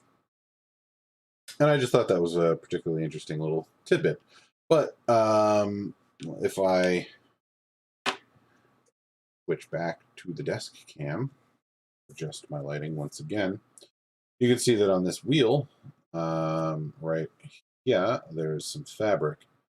So in theory, this should be pointing forwards, but it should be pointing relatively level forwards, not, you know, like pitched up or down any. So I don't know if this sits perfectly level to the ground or if when it's all said and done, it's like kicked at a slight angle one way or the other. So I don't want to glue that wheel in place because for me, if that banner is not like perfectly like parallel to the ground, that will somehow ruin the illusion for me. I realize that probably makes me super weird, but I'm okay with that. You know, realistically, I am super weird, and if that is the only thing that people judge me as being weird for, then I feel like I'm winning. So I'm gonna glue this wheel too. Oh boy. I'm having doubts. No. Just finished explaining to you guys why it was a bad idea to do the thing. Not about to just do the thing I said not to do. Right? Like that's seems like a no-brainer. We're just gonna squish that on there. Cool. All right. Chariot has wheels. But yeah, there's going to be a couple of cross pieces on the yoke up front here that have it's being pulled by 4 zombies. Yeah,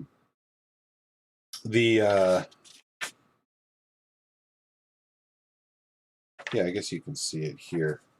I'll try and show you on the camera here. So one of the necromancer on the back, one of the loadouts he has is a whip.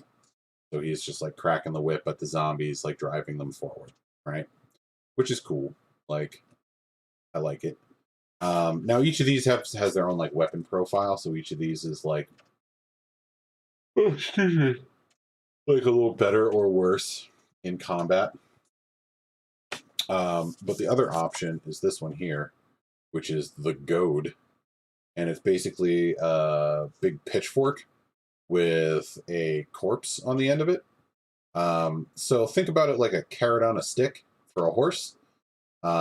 She's just holding the body out in front of the zombies, and they're just chasing after the body. I think it's and I think he also is like using that to like pick up the corpses off the battlefield and put them in the cart. I'm assuming he's sort of like doing that, but I don't know. Anyway, I thought it was fun. I think I was looking at the War Scroll earlier, and I believe my game plan is I'm going with the whip.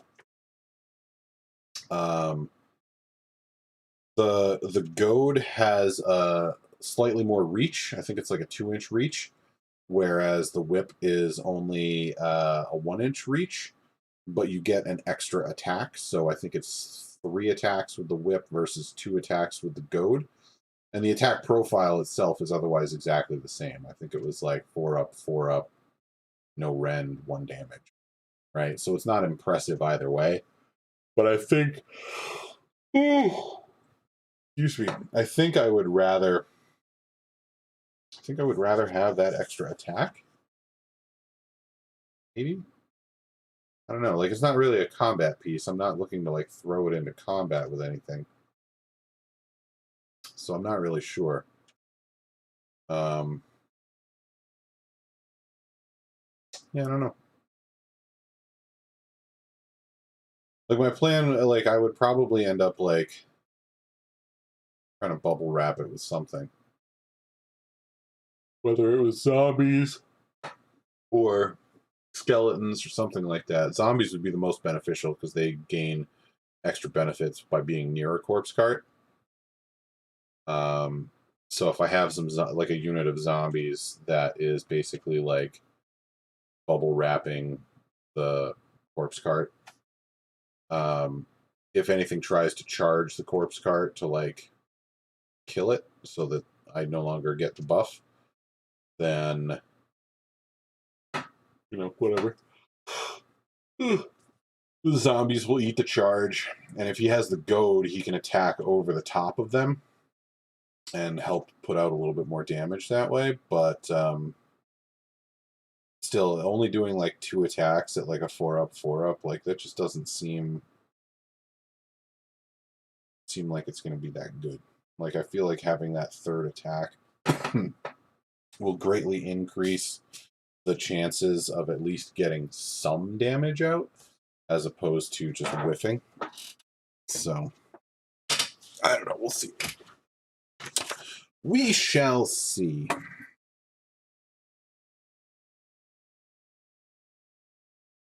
But I like the fact that there's like 3 different head options for the Necromancer. Like the Necromancer actually has like a ton of options,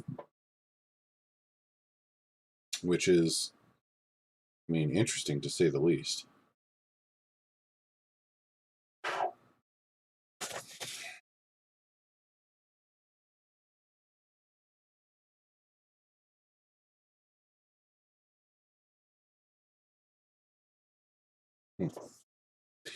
I wonder, sort of as like a random thought here. So there's, with the new GHB, that's the General's Handbook, for those that are unfamiliar.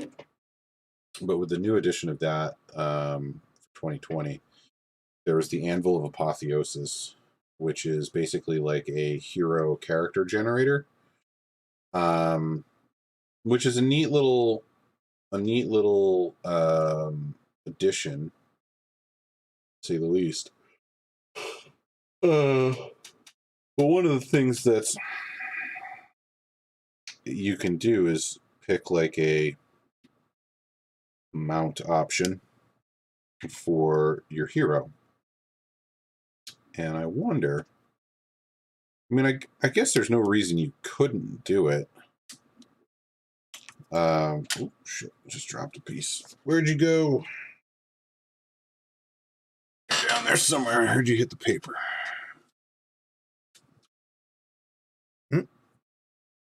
You? Mm-hmm.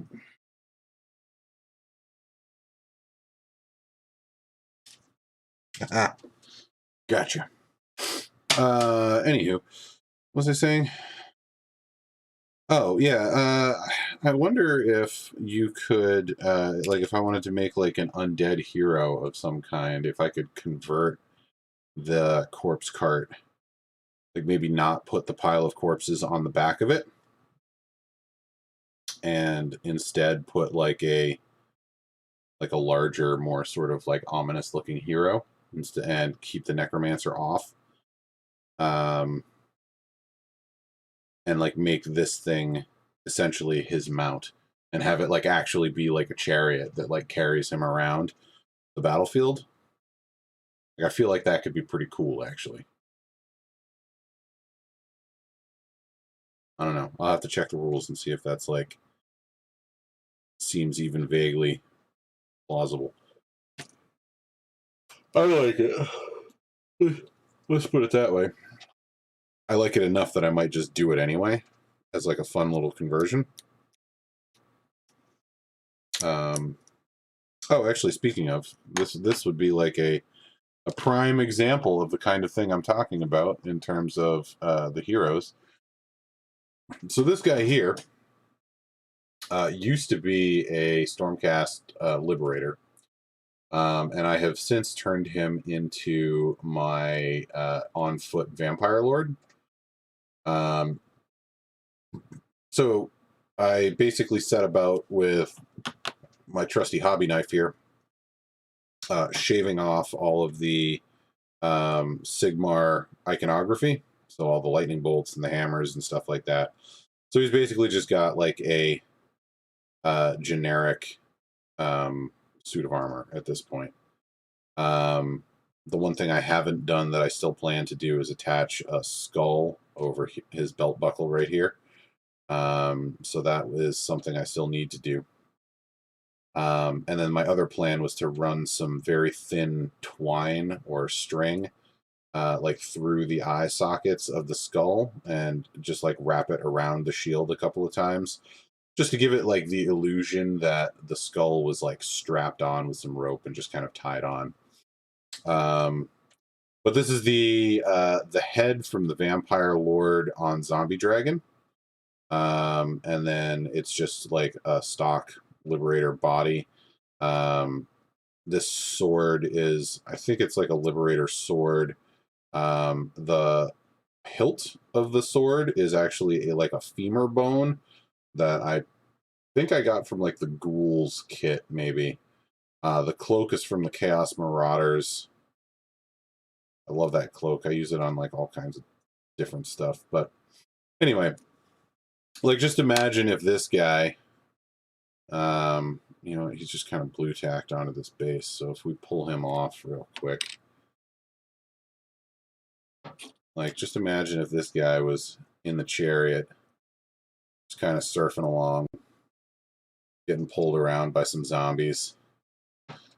You know what I mean? Like, I just feel like that would be super cool. So I think I'll probably do that. I'll probably end up ordering another one of these eventually. And I'll just kind of build it whatever way I think looks the coolest. And then I'll do that just for funsies. Why not, right? And the reason I built this guy in particular, this Stormcast based Vampire Lord, is first of all, I like the fact that he's bigger than your average model, including like most of the other Vampire Lords. I mean, I'm 6'5", so I'm bigger than your average person also.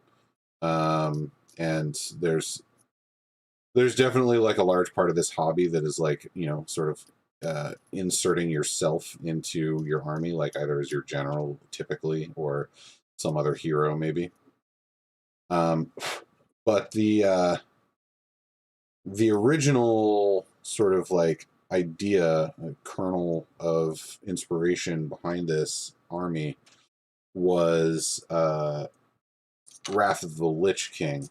And Arthas, the Lich King, was substantially taller and larger than your average human, even though he was himself at one point human. So that being said, I wanted my vampire lords to basically, my vampires themselves are essentially the stand-in for the Death Knight in that universe. So I'm painting them all up in like, you know, sort of Death Knight-ish looking armor, giving them all like weapons that have some cool blue glow to them, things like that. And so that's the sort of the game plan there. And but I needed something that was going to be, especially because I'm going to be doing like a narrative campaign, and my character is going to be like kind of changing and growing and stuff like that. I wanted a base for the model that had enough like options so that I could make different versions of him that all still look kind of the same. So there's like mounted Stormcast, so I could easily have like a Stormcast riding some kind of a mount.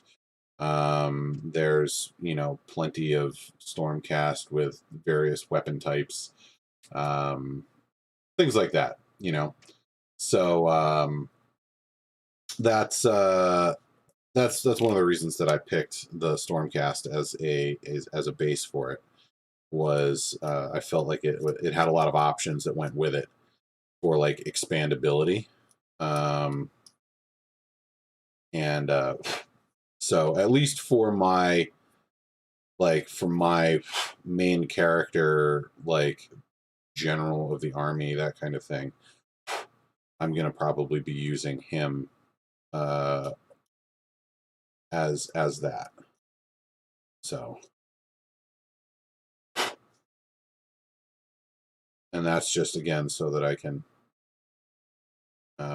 because like the Anvil of Apotheosis, the hero generator, it's designed in such a way that you can like give your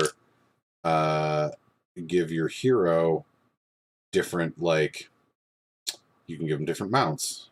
You can give him like a pet or something like that, you know, and all of these things that go along with that.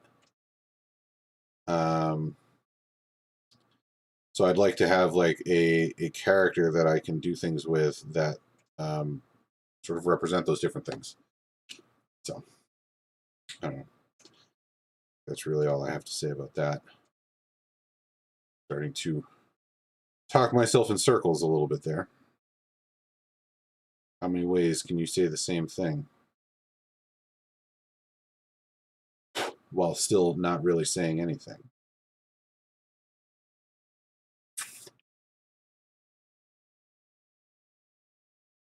All right. So it looks as though I'm not going to be able to magnetize the stuff on the top, the bell or the brazier. However, based on the way this is constructed, it looks as though I might be able to just pop it out. Because these uprights, once they're glued in, they're going to be a little bit pliable, like just ever so slightly. And I don't need to bend them a ton to get these little nubs in and out. So I think once it's built, I can probably just like clip the,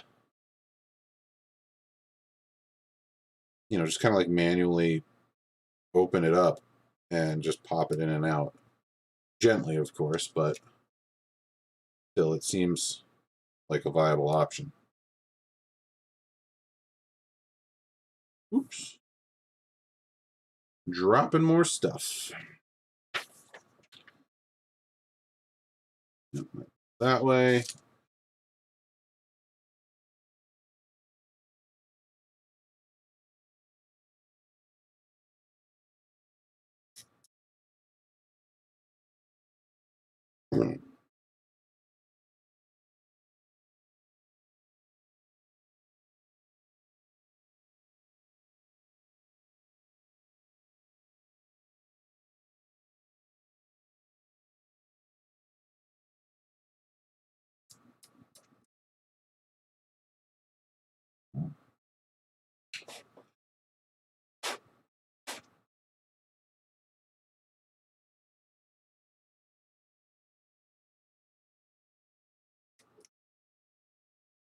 All right.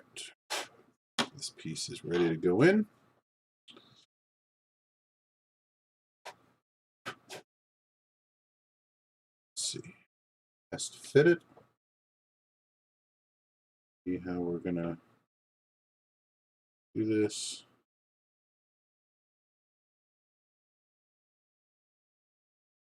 All right. Pretty straightforward.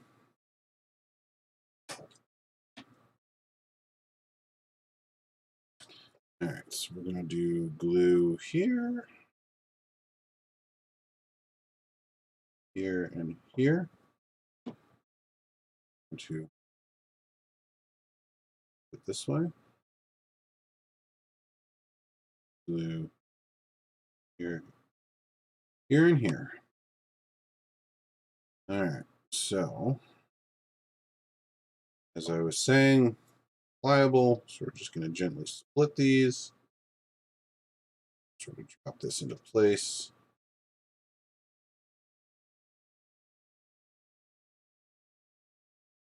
Push them back.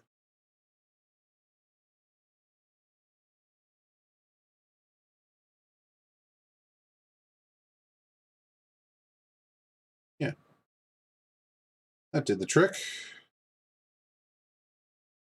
Well, let me put just one drop of glue down at the bottom, just to get a good bond. Hopefully that'll be hidden. Yeah, that'll be hidden.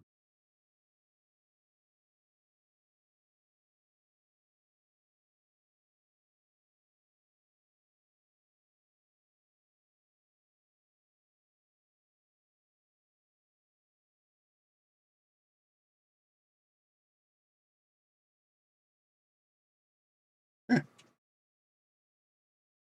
Position is good. Okay. Yeah. Oh, it's already 11:11. All right, so we've run over by a little bit, which realistically I'm kind of okay with because we didn't stream. We didn't stream last week, so if I have a little bit of an extra long stream this week, kind of makes up for it, right?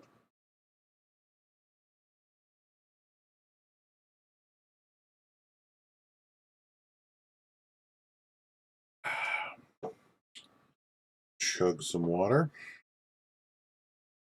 All right. What's next? Let's do these dangly bits. Yeah. So there's these little dangly bits, ropes that connect from the ribs to the back, I don't know, struts, whatever you want to call those little bits. And they have all kinds of grisly instruments on them. This one has what looks like a little bone saw and a hammer and a couple of vials or potion bottles. And the other one has a sword, an axe, and a little dagger, and another little potion bottle. So, but they do one of these. Yeah, that looks right. Let's see. Let's look at the pictures. Yes, that is correct. Good job, Wes. I'm proud of you for figuring that out.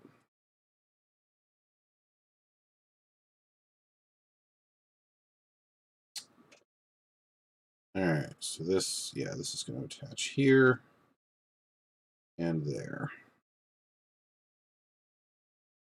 This is going to be a pain in the ass to paint if it is attached thusly. It shouldn't be too bad. I think we're good. I think we're good to attach.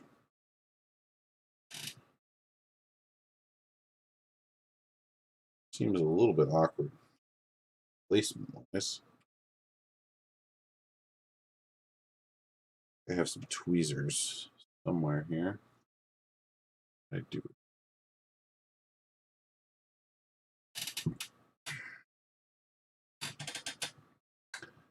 No, I had tweezers, and then I didn't have tweezers, and then I found them again and brought them back down here. And now I struggle to find them. So I do not know where they have gone. Always when I need them, they just kind of disappear on me.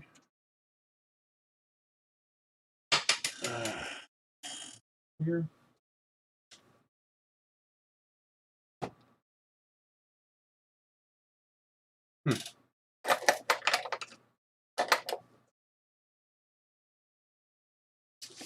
Well, poopy.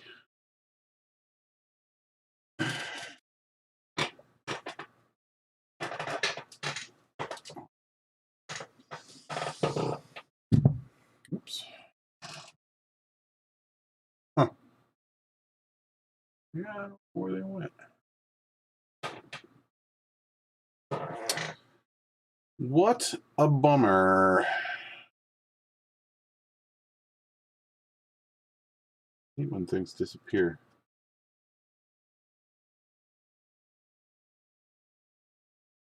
I assume, I don't know for a fact, but I assume they probably fell victim to the fact that they are shiny. I have a 2-year-old. I'm willing to bet she probably noticed them. Likely from like across the room. That weird, like, weird vision like that. Like there'll just be some random thing across the room. Not any way, shape, or form related to anything she's doing or playing with. All of a sudden, it just kind of grabs her attention. She's just like, ooh, something shiny that I didn't see before. She'll just jump up and run across the room to whatever the thing was. I'm always just like, what are you doing? Like, how did we get from point A to point B?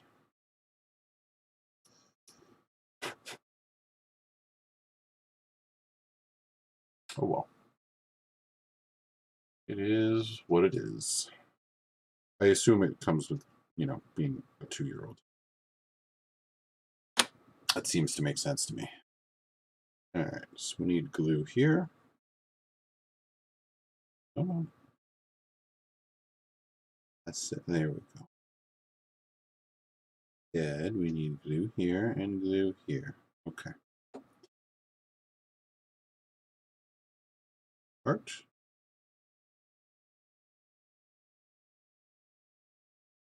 These tweezers would really help with this. I got big, fat little gorilla paws. They're not great for getting in these little details. Oh, I'm just getting glue everywhere. All right. I think we did it, team. Oh boy. And corrected. Abort. Abort.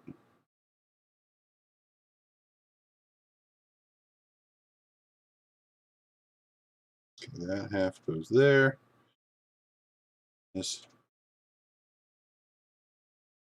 Come on. Hmm.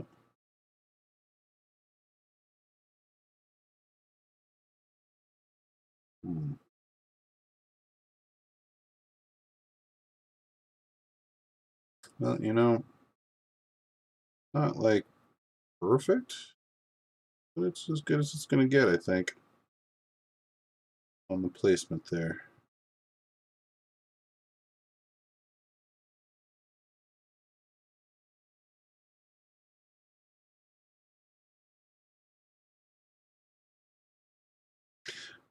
I almost wonder if I would be better off gluing half of it on. You know, that's what I'm going to do with the next one. We're going to try that. So if I glue one half of it on, let that cure, let that dry, and then try and glue the other half, then it will be less likely to do weird stuff. And I can be a little bit more, I guess, a little bit more forceful with trying to get them to line up properly. Seems like it might work.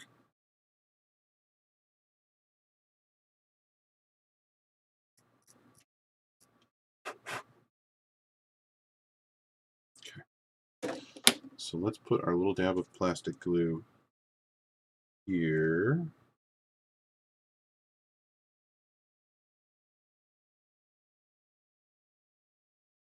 Oh, this I know is going here and between those two little rivets. So twist it just right. Drop it in. Needs to be.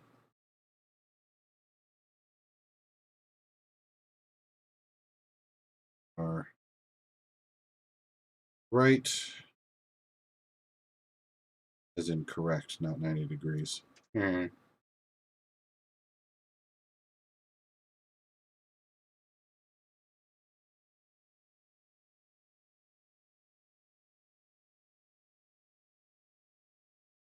Jesus. Oh, I made it sound so easy, and now it's just not.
Sorry, I've gone silent here, folks. I'm just kind of concentrating on trying to get this lined up properly.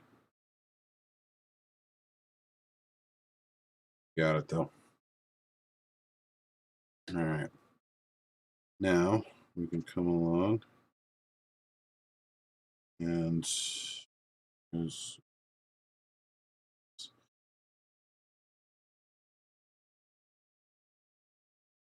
glue bubble forming on the end there, and I just need a little dab. I don't need that much. Shoot. No, more than I wanted, but we got it. We did it, team. We got both ends connected. All right. Hooray. Now, we're faced with a choice here. Either, show the camera here, either the lantern, and basically they go one on either side here on these uprights. So either I can have these lanterns, or I can have these torches. So here's my thought process. First of all, on the, grab it real quick, on the mortise engine, on the bottom of the mortise engine, there are like the exact same lanterns. So my thinking is use the lanterns, which will form, there will be a little bit more cohesion between all of the models. You know what I mean? Like the same visual elements repeated across the models. So that's like one of the first things that jumps to mind. The other thing, and the other reason I say that, is these torches, with very little effort, could be converted to either be held in somebody's hand, or, you know, like even like just coming out of the ground as like little pieces of like scatter terrain, you know, that kind of thing. And I really like that idea. So I think that's where I'm going to go. Because I think I'd rather, like, the more useful bit to me is going to be the torch to use, like, in conjunction with another kit to, like, do some kind of a kit bash or conversion or something like that, right? At least that's kind of the way I see it. So,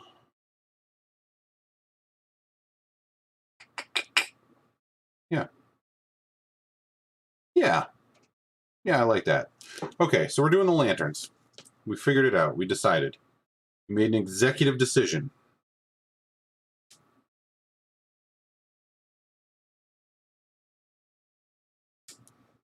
Plus, I don't know, there's something like extra spooky about the lanterns. Like just in general. I don't know why that is, that a lantern would somehow seem more spooky than just a torch.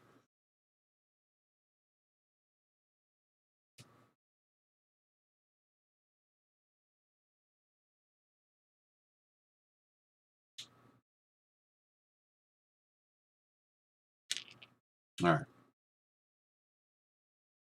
Clean up these.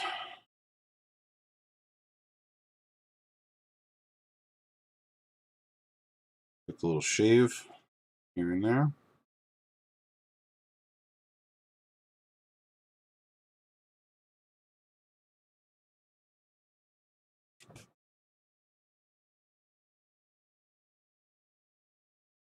All right.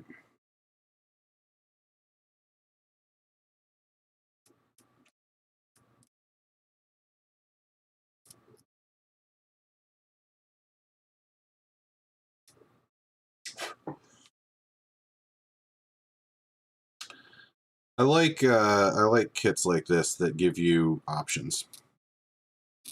I like having choice of like what little bits you get to include where. They seem like the word I'm looking for. Like just a small, like minuscule thing. You know, like the choice between lantern or torch. Lantern or torch. And the truth is, I like having the choice. And I think, too, hang the lanterns down. Oof. This is a tricky one. So in the instructions, it shows the lanterns attached like this, so that they are pointed upwards. And it adds a little bit of height to the Mini. Makes for an interesting profile. But on the Mortis engine, the lanterns on the back end are hanging down. And for the same reason I just stated of like coherency across the army, kind of feel like I should make them pointed down.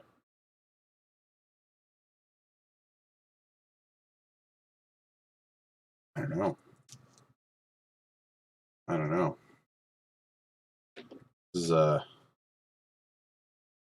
tricky thought.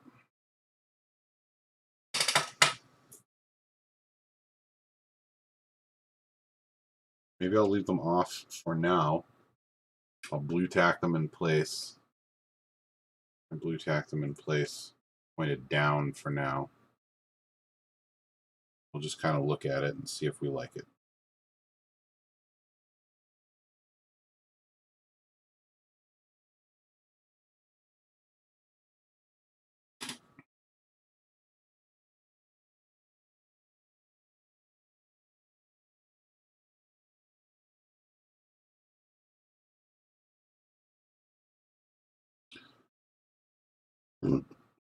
Excuse me.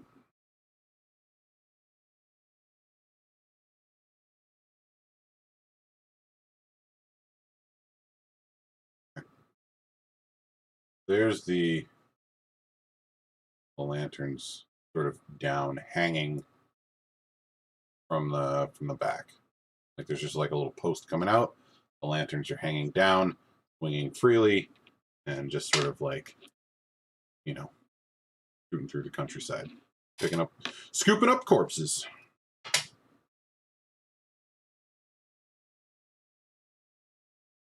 Yeah, I think I like that. I don't know. Let's see. Let's clip the bell. We'll get the bell in there. We'll see what it looks like. Because like the thing is, the bell is also hanging down, so there's some sort of uniformity if like all the things on the top are kind of like hanging. You know what I mean? But at the same time, it might be nice to have a little bit of variety in that. So if the bell is hanging, have the lanterns pointed up. You know, like maybe they're not like hanging lanterns, but they're just like permanently affixed, like just bolted onto the side kind of thing. Right? Does that thought process make sense? I don't know. Am I grossly overthinking how I glue together plastic models? Yeah, absolutely I am. Do I feel bad about that? Not at all. Not at all.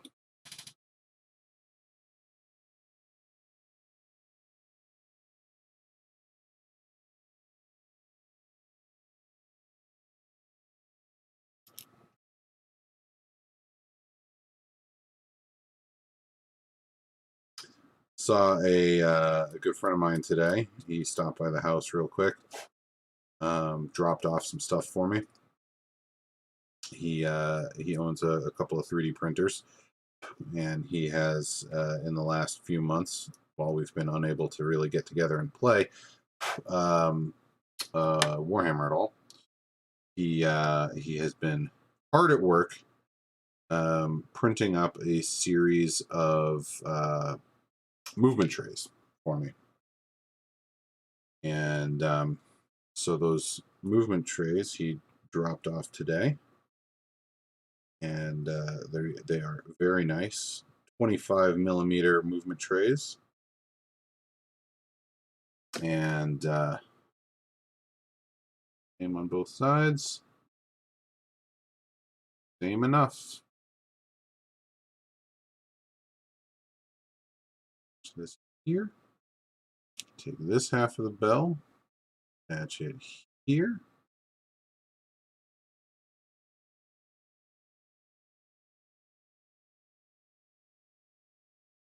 All right, there we go. The bell is glued. Assembled.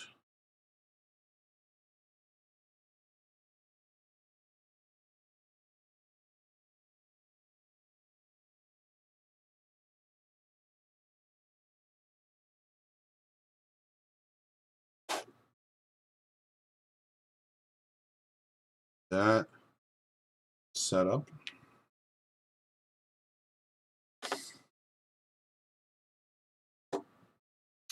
And this should, yeah.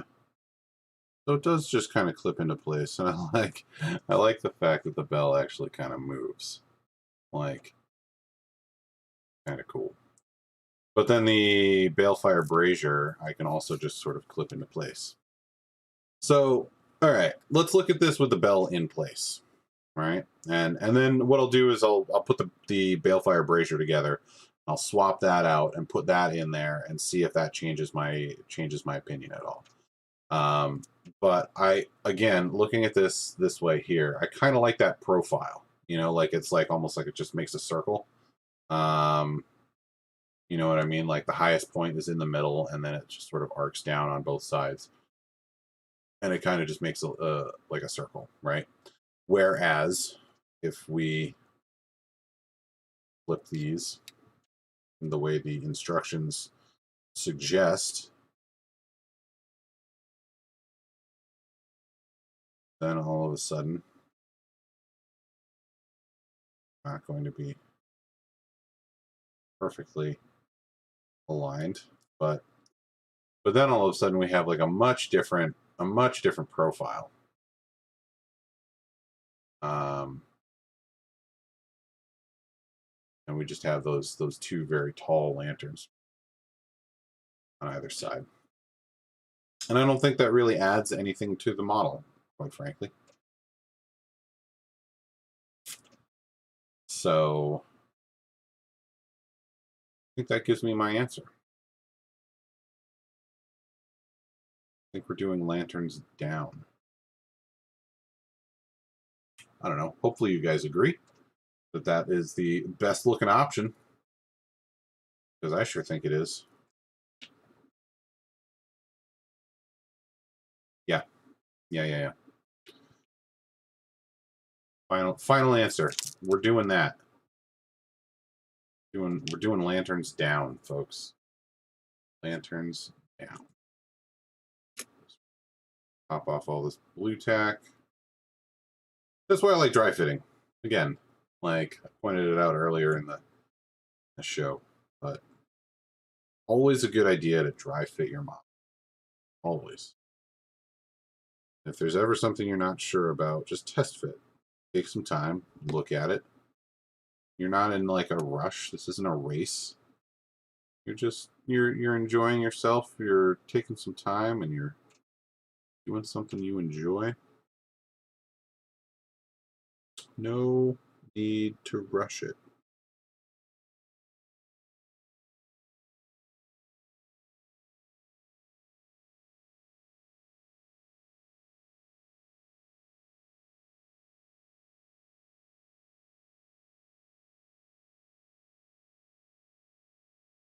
All right. One lantern glued in place. Still some blue tack residue. All right, so clean that up. Drop a glue in the middle there. Just stick on our other lantern.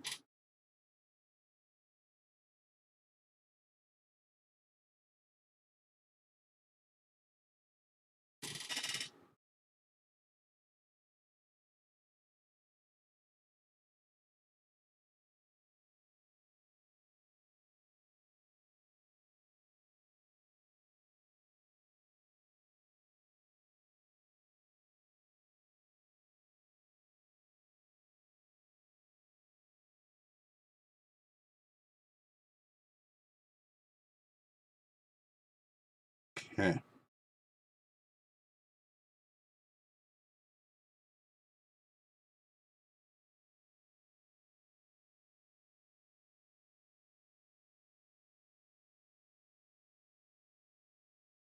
It's looking good. Yeah, I definitely like that. Definitely like that. Got a good look to it. Good profile. All right. Now let's slap the brazier together real quick and just test fit and make sure that that actually fits in there. And then that way I can paint them both up and swap them out depending on the loadout that I want at any given time.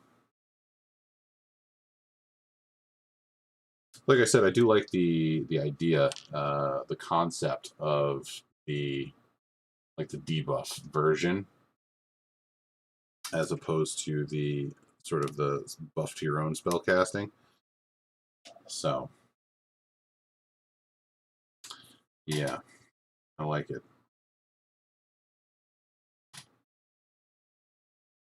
Just like that playstyle.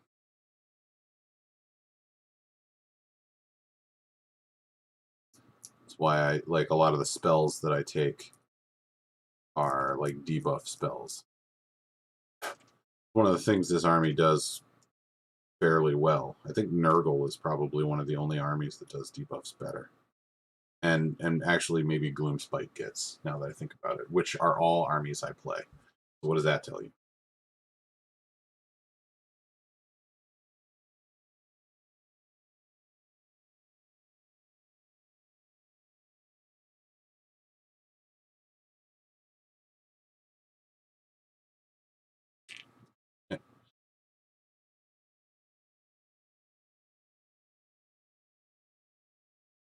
I think I may have just learned something valuable about myself. I think I might actually be an asshole.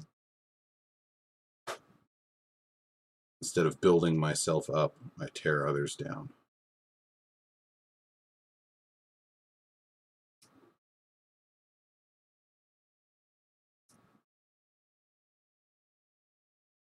Not really.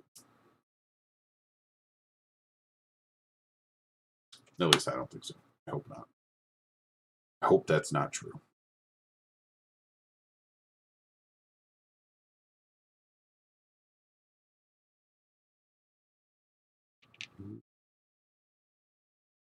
Yeah.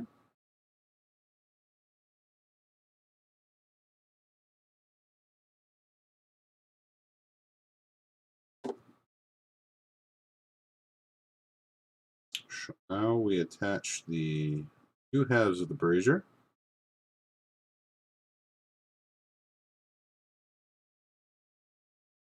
Give it a bit of a squish. Squash. Any excess glue that leaks out when we push them together. Looking good. Looking good.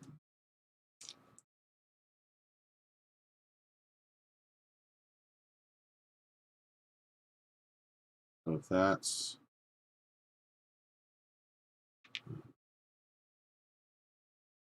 need to fix that. There's a bit of flashing around the top of the brazier, so it doesn't quite sit flush the way it's supposed to. Let's clear that out.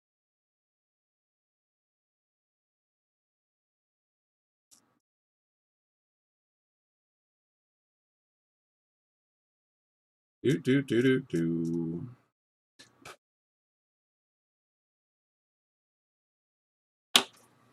All right. So there's not really a front or back here, but I know where the sides are, and I know that this flame is being blown by the same fell wind, so it needs to run front to back.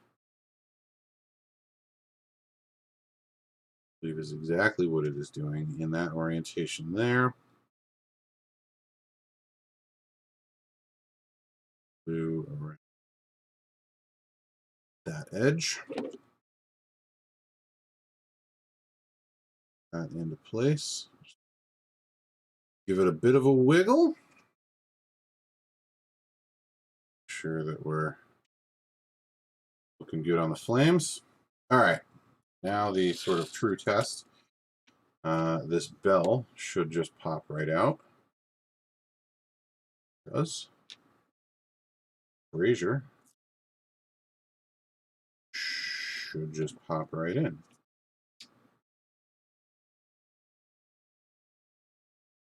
Oh, which it does. Look at that. Ooh, that's going to be a problem. The fire makes it top heavy.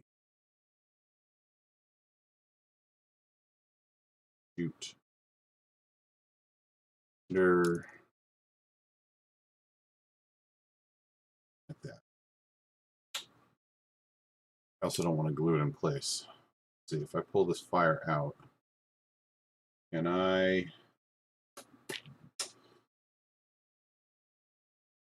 Ooh, maybe a magnet will be.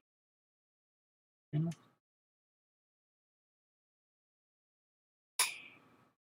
Two magnets? Got a little bit of weight to it. Ideally, be a little heavier. Don't have... I have a ton of other options.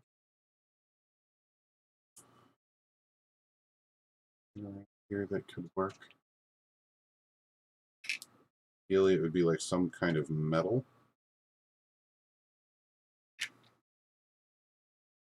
Little nut or washer or something. Have anything?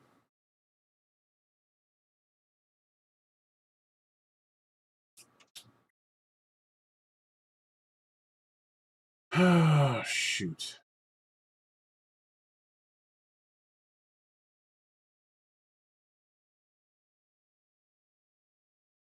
I think magnets are going to be heavy enough. I found the tweezers. A little too late now, but found them.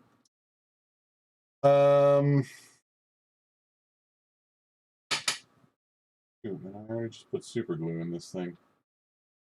Let's see. Around here, could I use?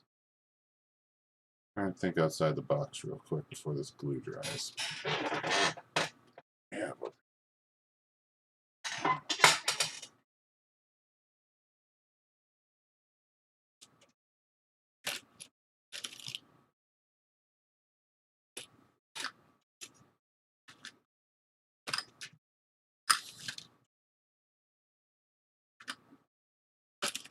Okay.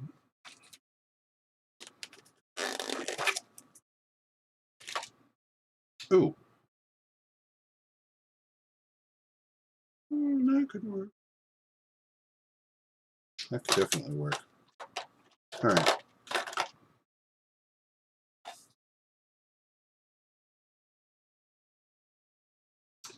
So I have here an old pewter model, one I have no intention of painting or doing anything with.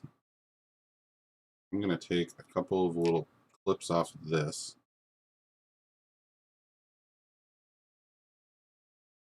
Cut the blade off. We've got this little bit here. We'll drop that in there. It already feels like that might be enough. I'm going to cut this blade, put it into like thirds.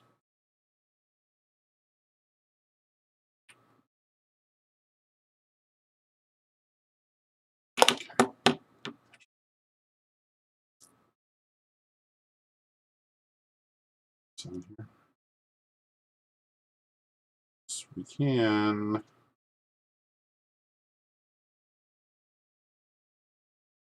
All right. So what we did was we created a little bit of ballast. For those of you that didn't catch that, because I know that kind of like was me rapid fire thinking out loud and jumping around trying to figure out what the hell I was doing. So basically what I did was this bit right here, the fire, is like a hollow plug that goes on top. And this brazier itself was hollow on the inside, correct? So when I put it in place, the fire was taller and more dense than the basin underneath it. So the fire weighed it down and flipped it over. It was top heavy. So what I did, hopefully this helps, I pulled the top back off before the glue set, put a drop of super glue in the middle, took a couple of clippings of this random like pewter model. So I cut his sword off, and there was a little decoration on the top of this tombstone. So I took those and cut them into little bits, dropped that into the middle under the super glue, and then popped the top back on. So hopefully, when I put this on now, there will be enough weight on the bottom that it won't... Oh, shit. Still top heavy. It's not as bad, but it definitely still wants to rotate in that direction. That sucks. Certainly not ideal. But it's better than it was. So, you know, I guess we'll take that for what it's worth.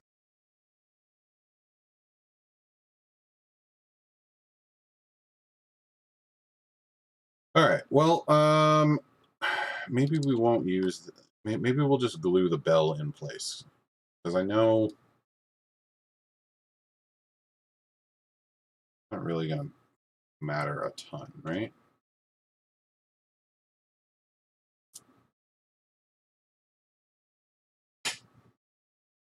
Kind of thinking this through out loud here, so you'll kind of have to bear with me a little bit.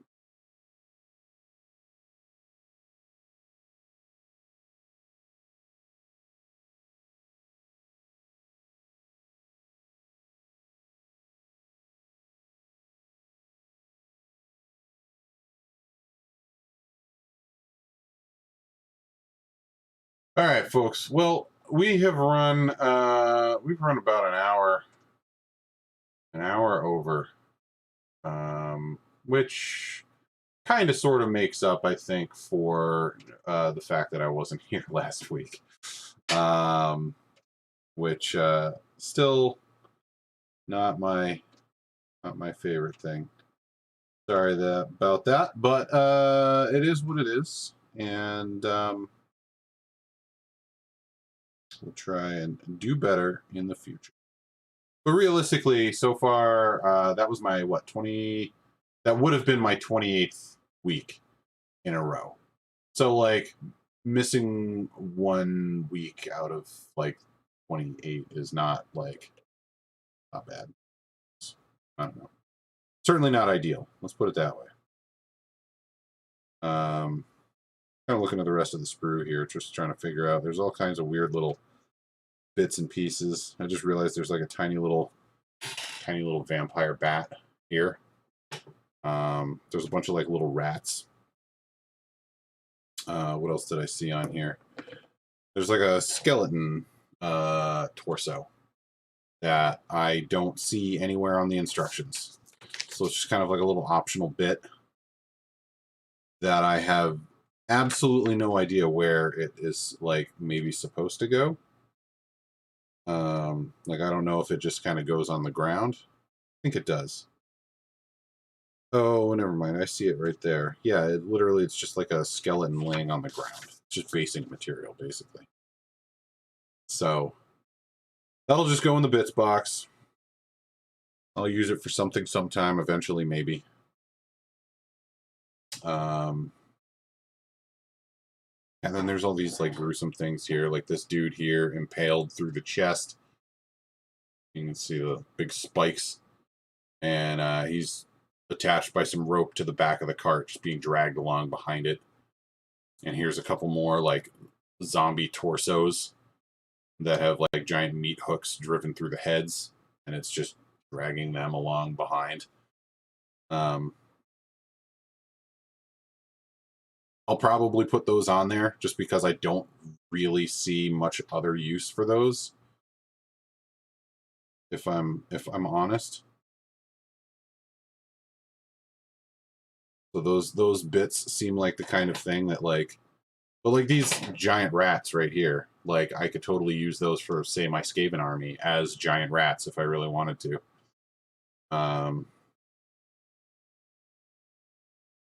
This rat has 2 heads. That's definitely pretty chaosy.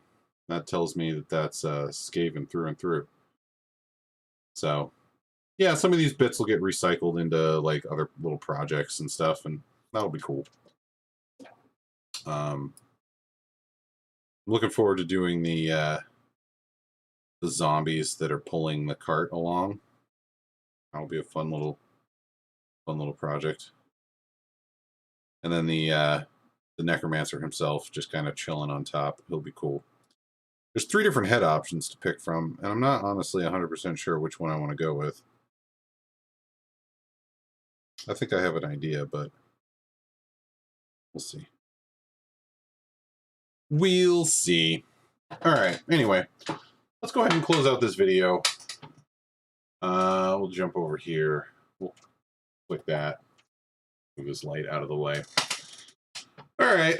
So it's been about a 3-hour stream minus the timeout for computer crashes. Hooray. But I want to thank everybody for watching and tuning in and joining me. I know I had fun, and I hope you guys did too. I hope you guys all have a great weekend, and I will see you next week. If you guys could do me the favor of hitting a like if you like the video, and if you're not already subscribed, go ahead and smash that subscribe button. There's also the bell icon so that when new content hits the channel, you guys will be notified. There should be, as I've mentioned a few times in various live streams, including tonight earlier on. I do have a few other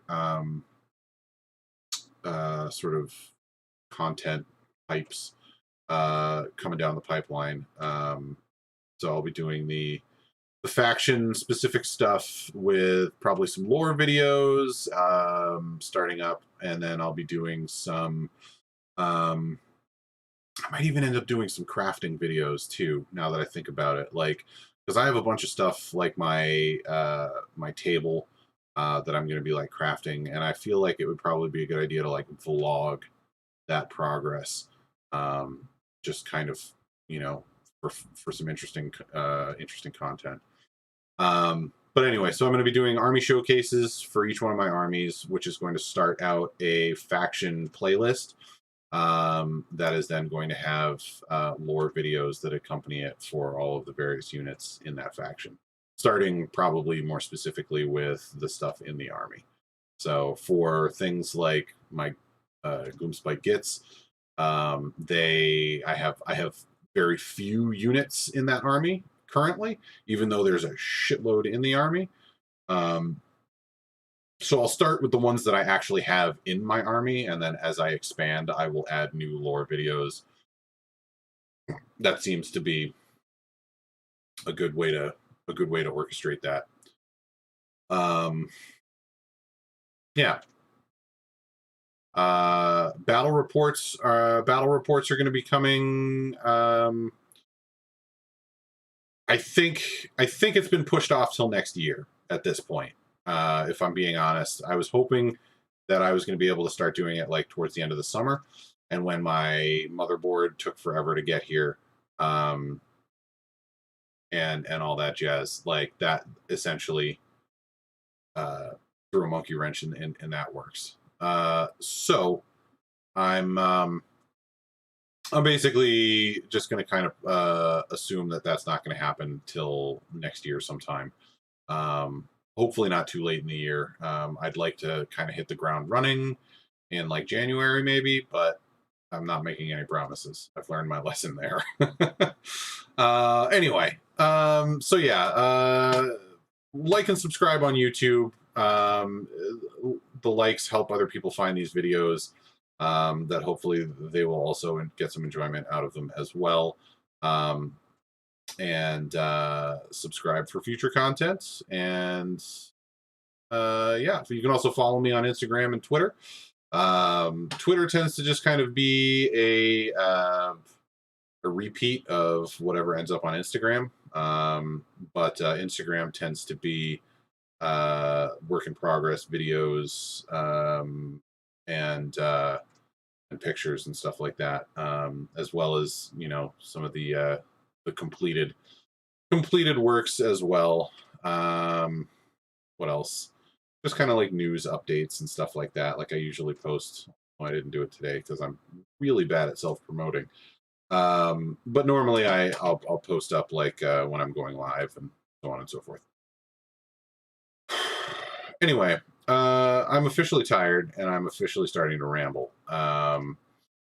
So I'm gonna go. So y'all have a good night. I hope you all have a good weekend and a good week, and I will see you, I think, next Friday. That's the going plan currently. I'm pretty sure I have Saturday plans next weekend and not Friday plans. So expect for a stream on Friday. Yeah. Yeah, that's all I got.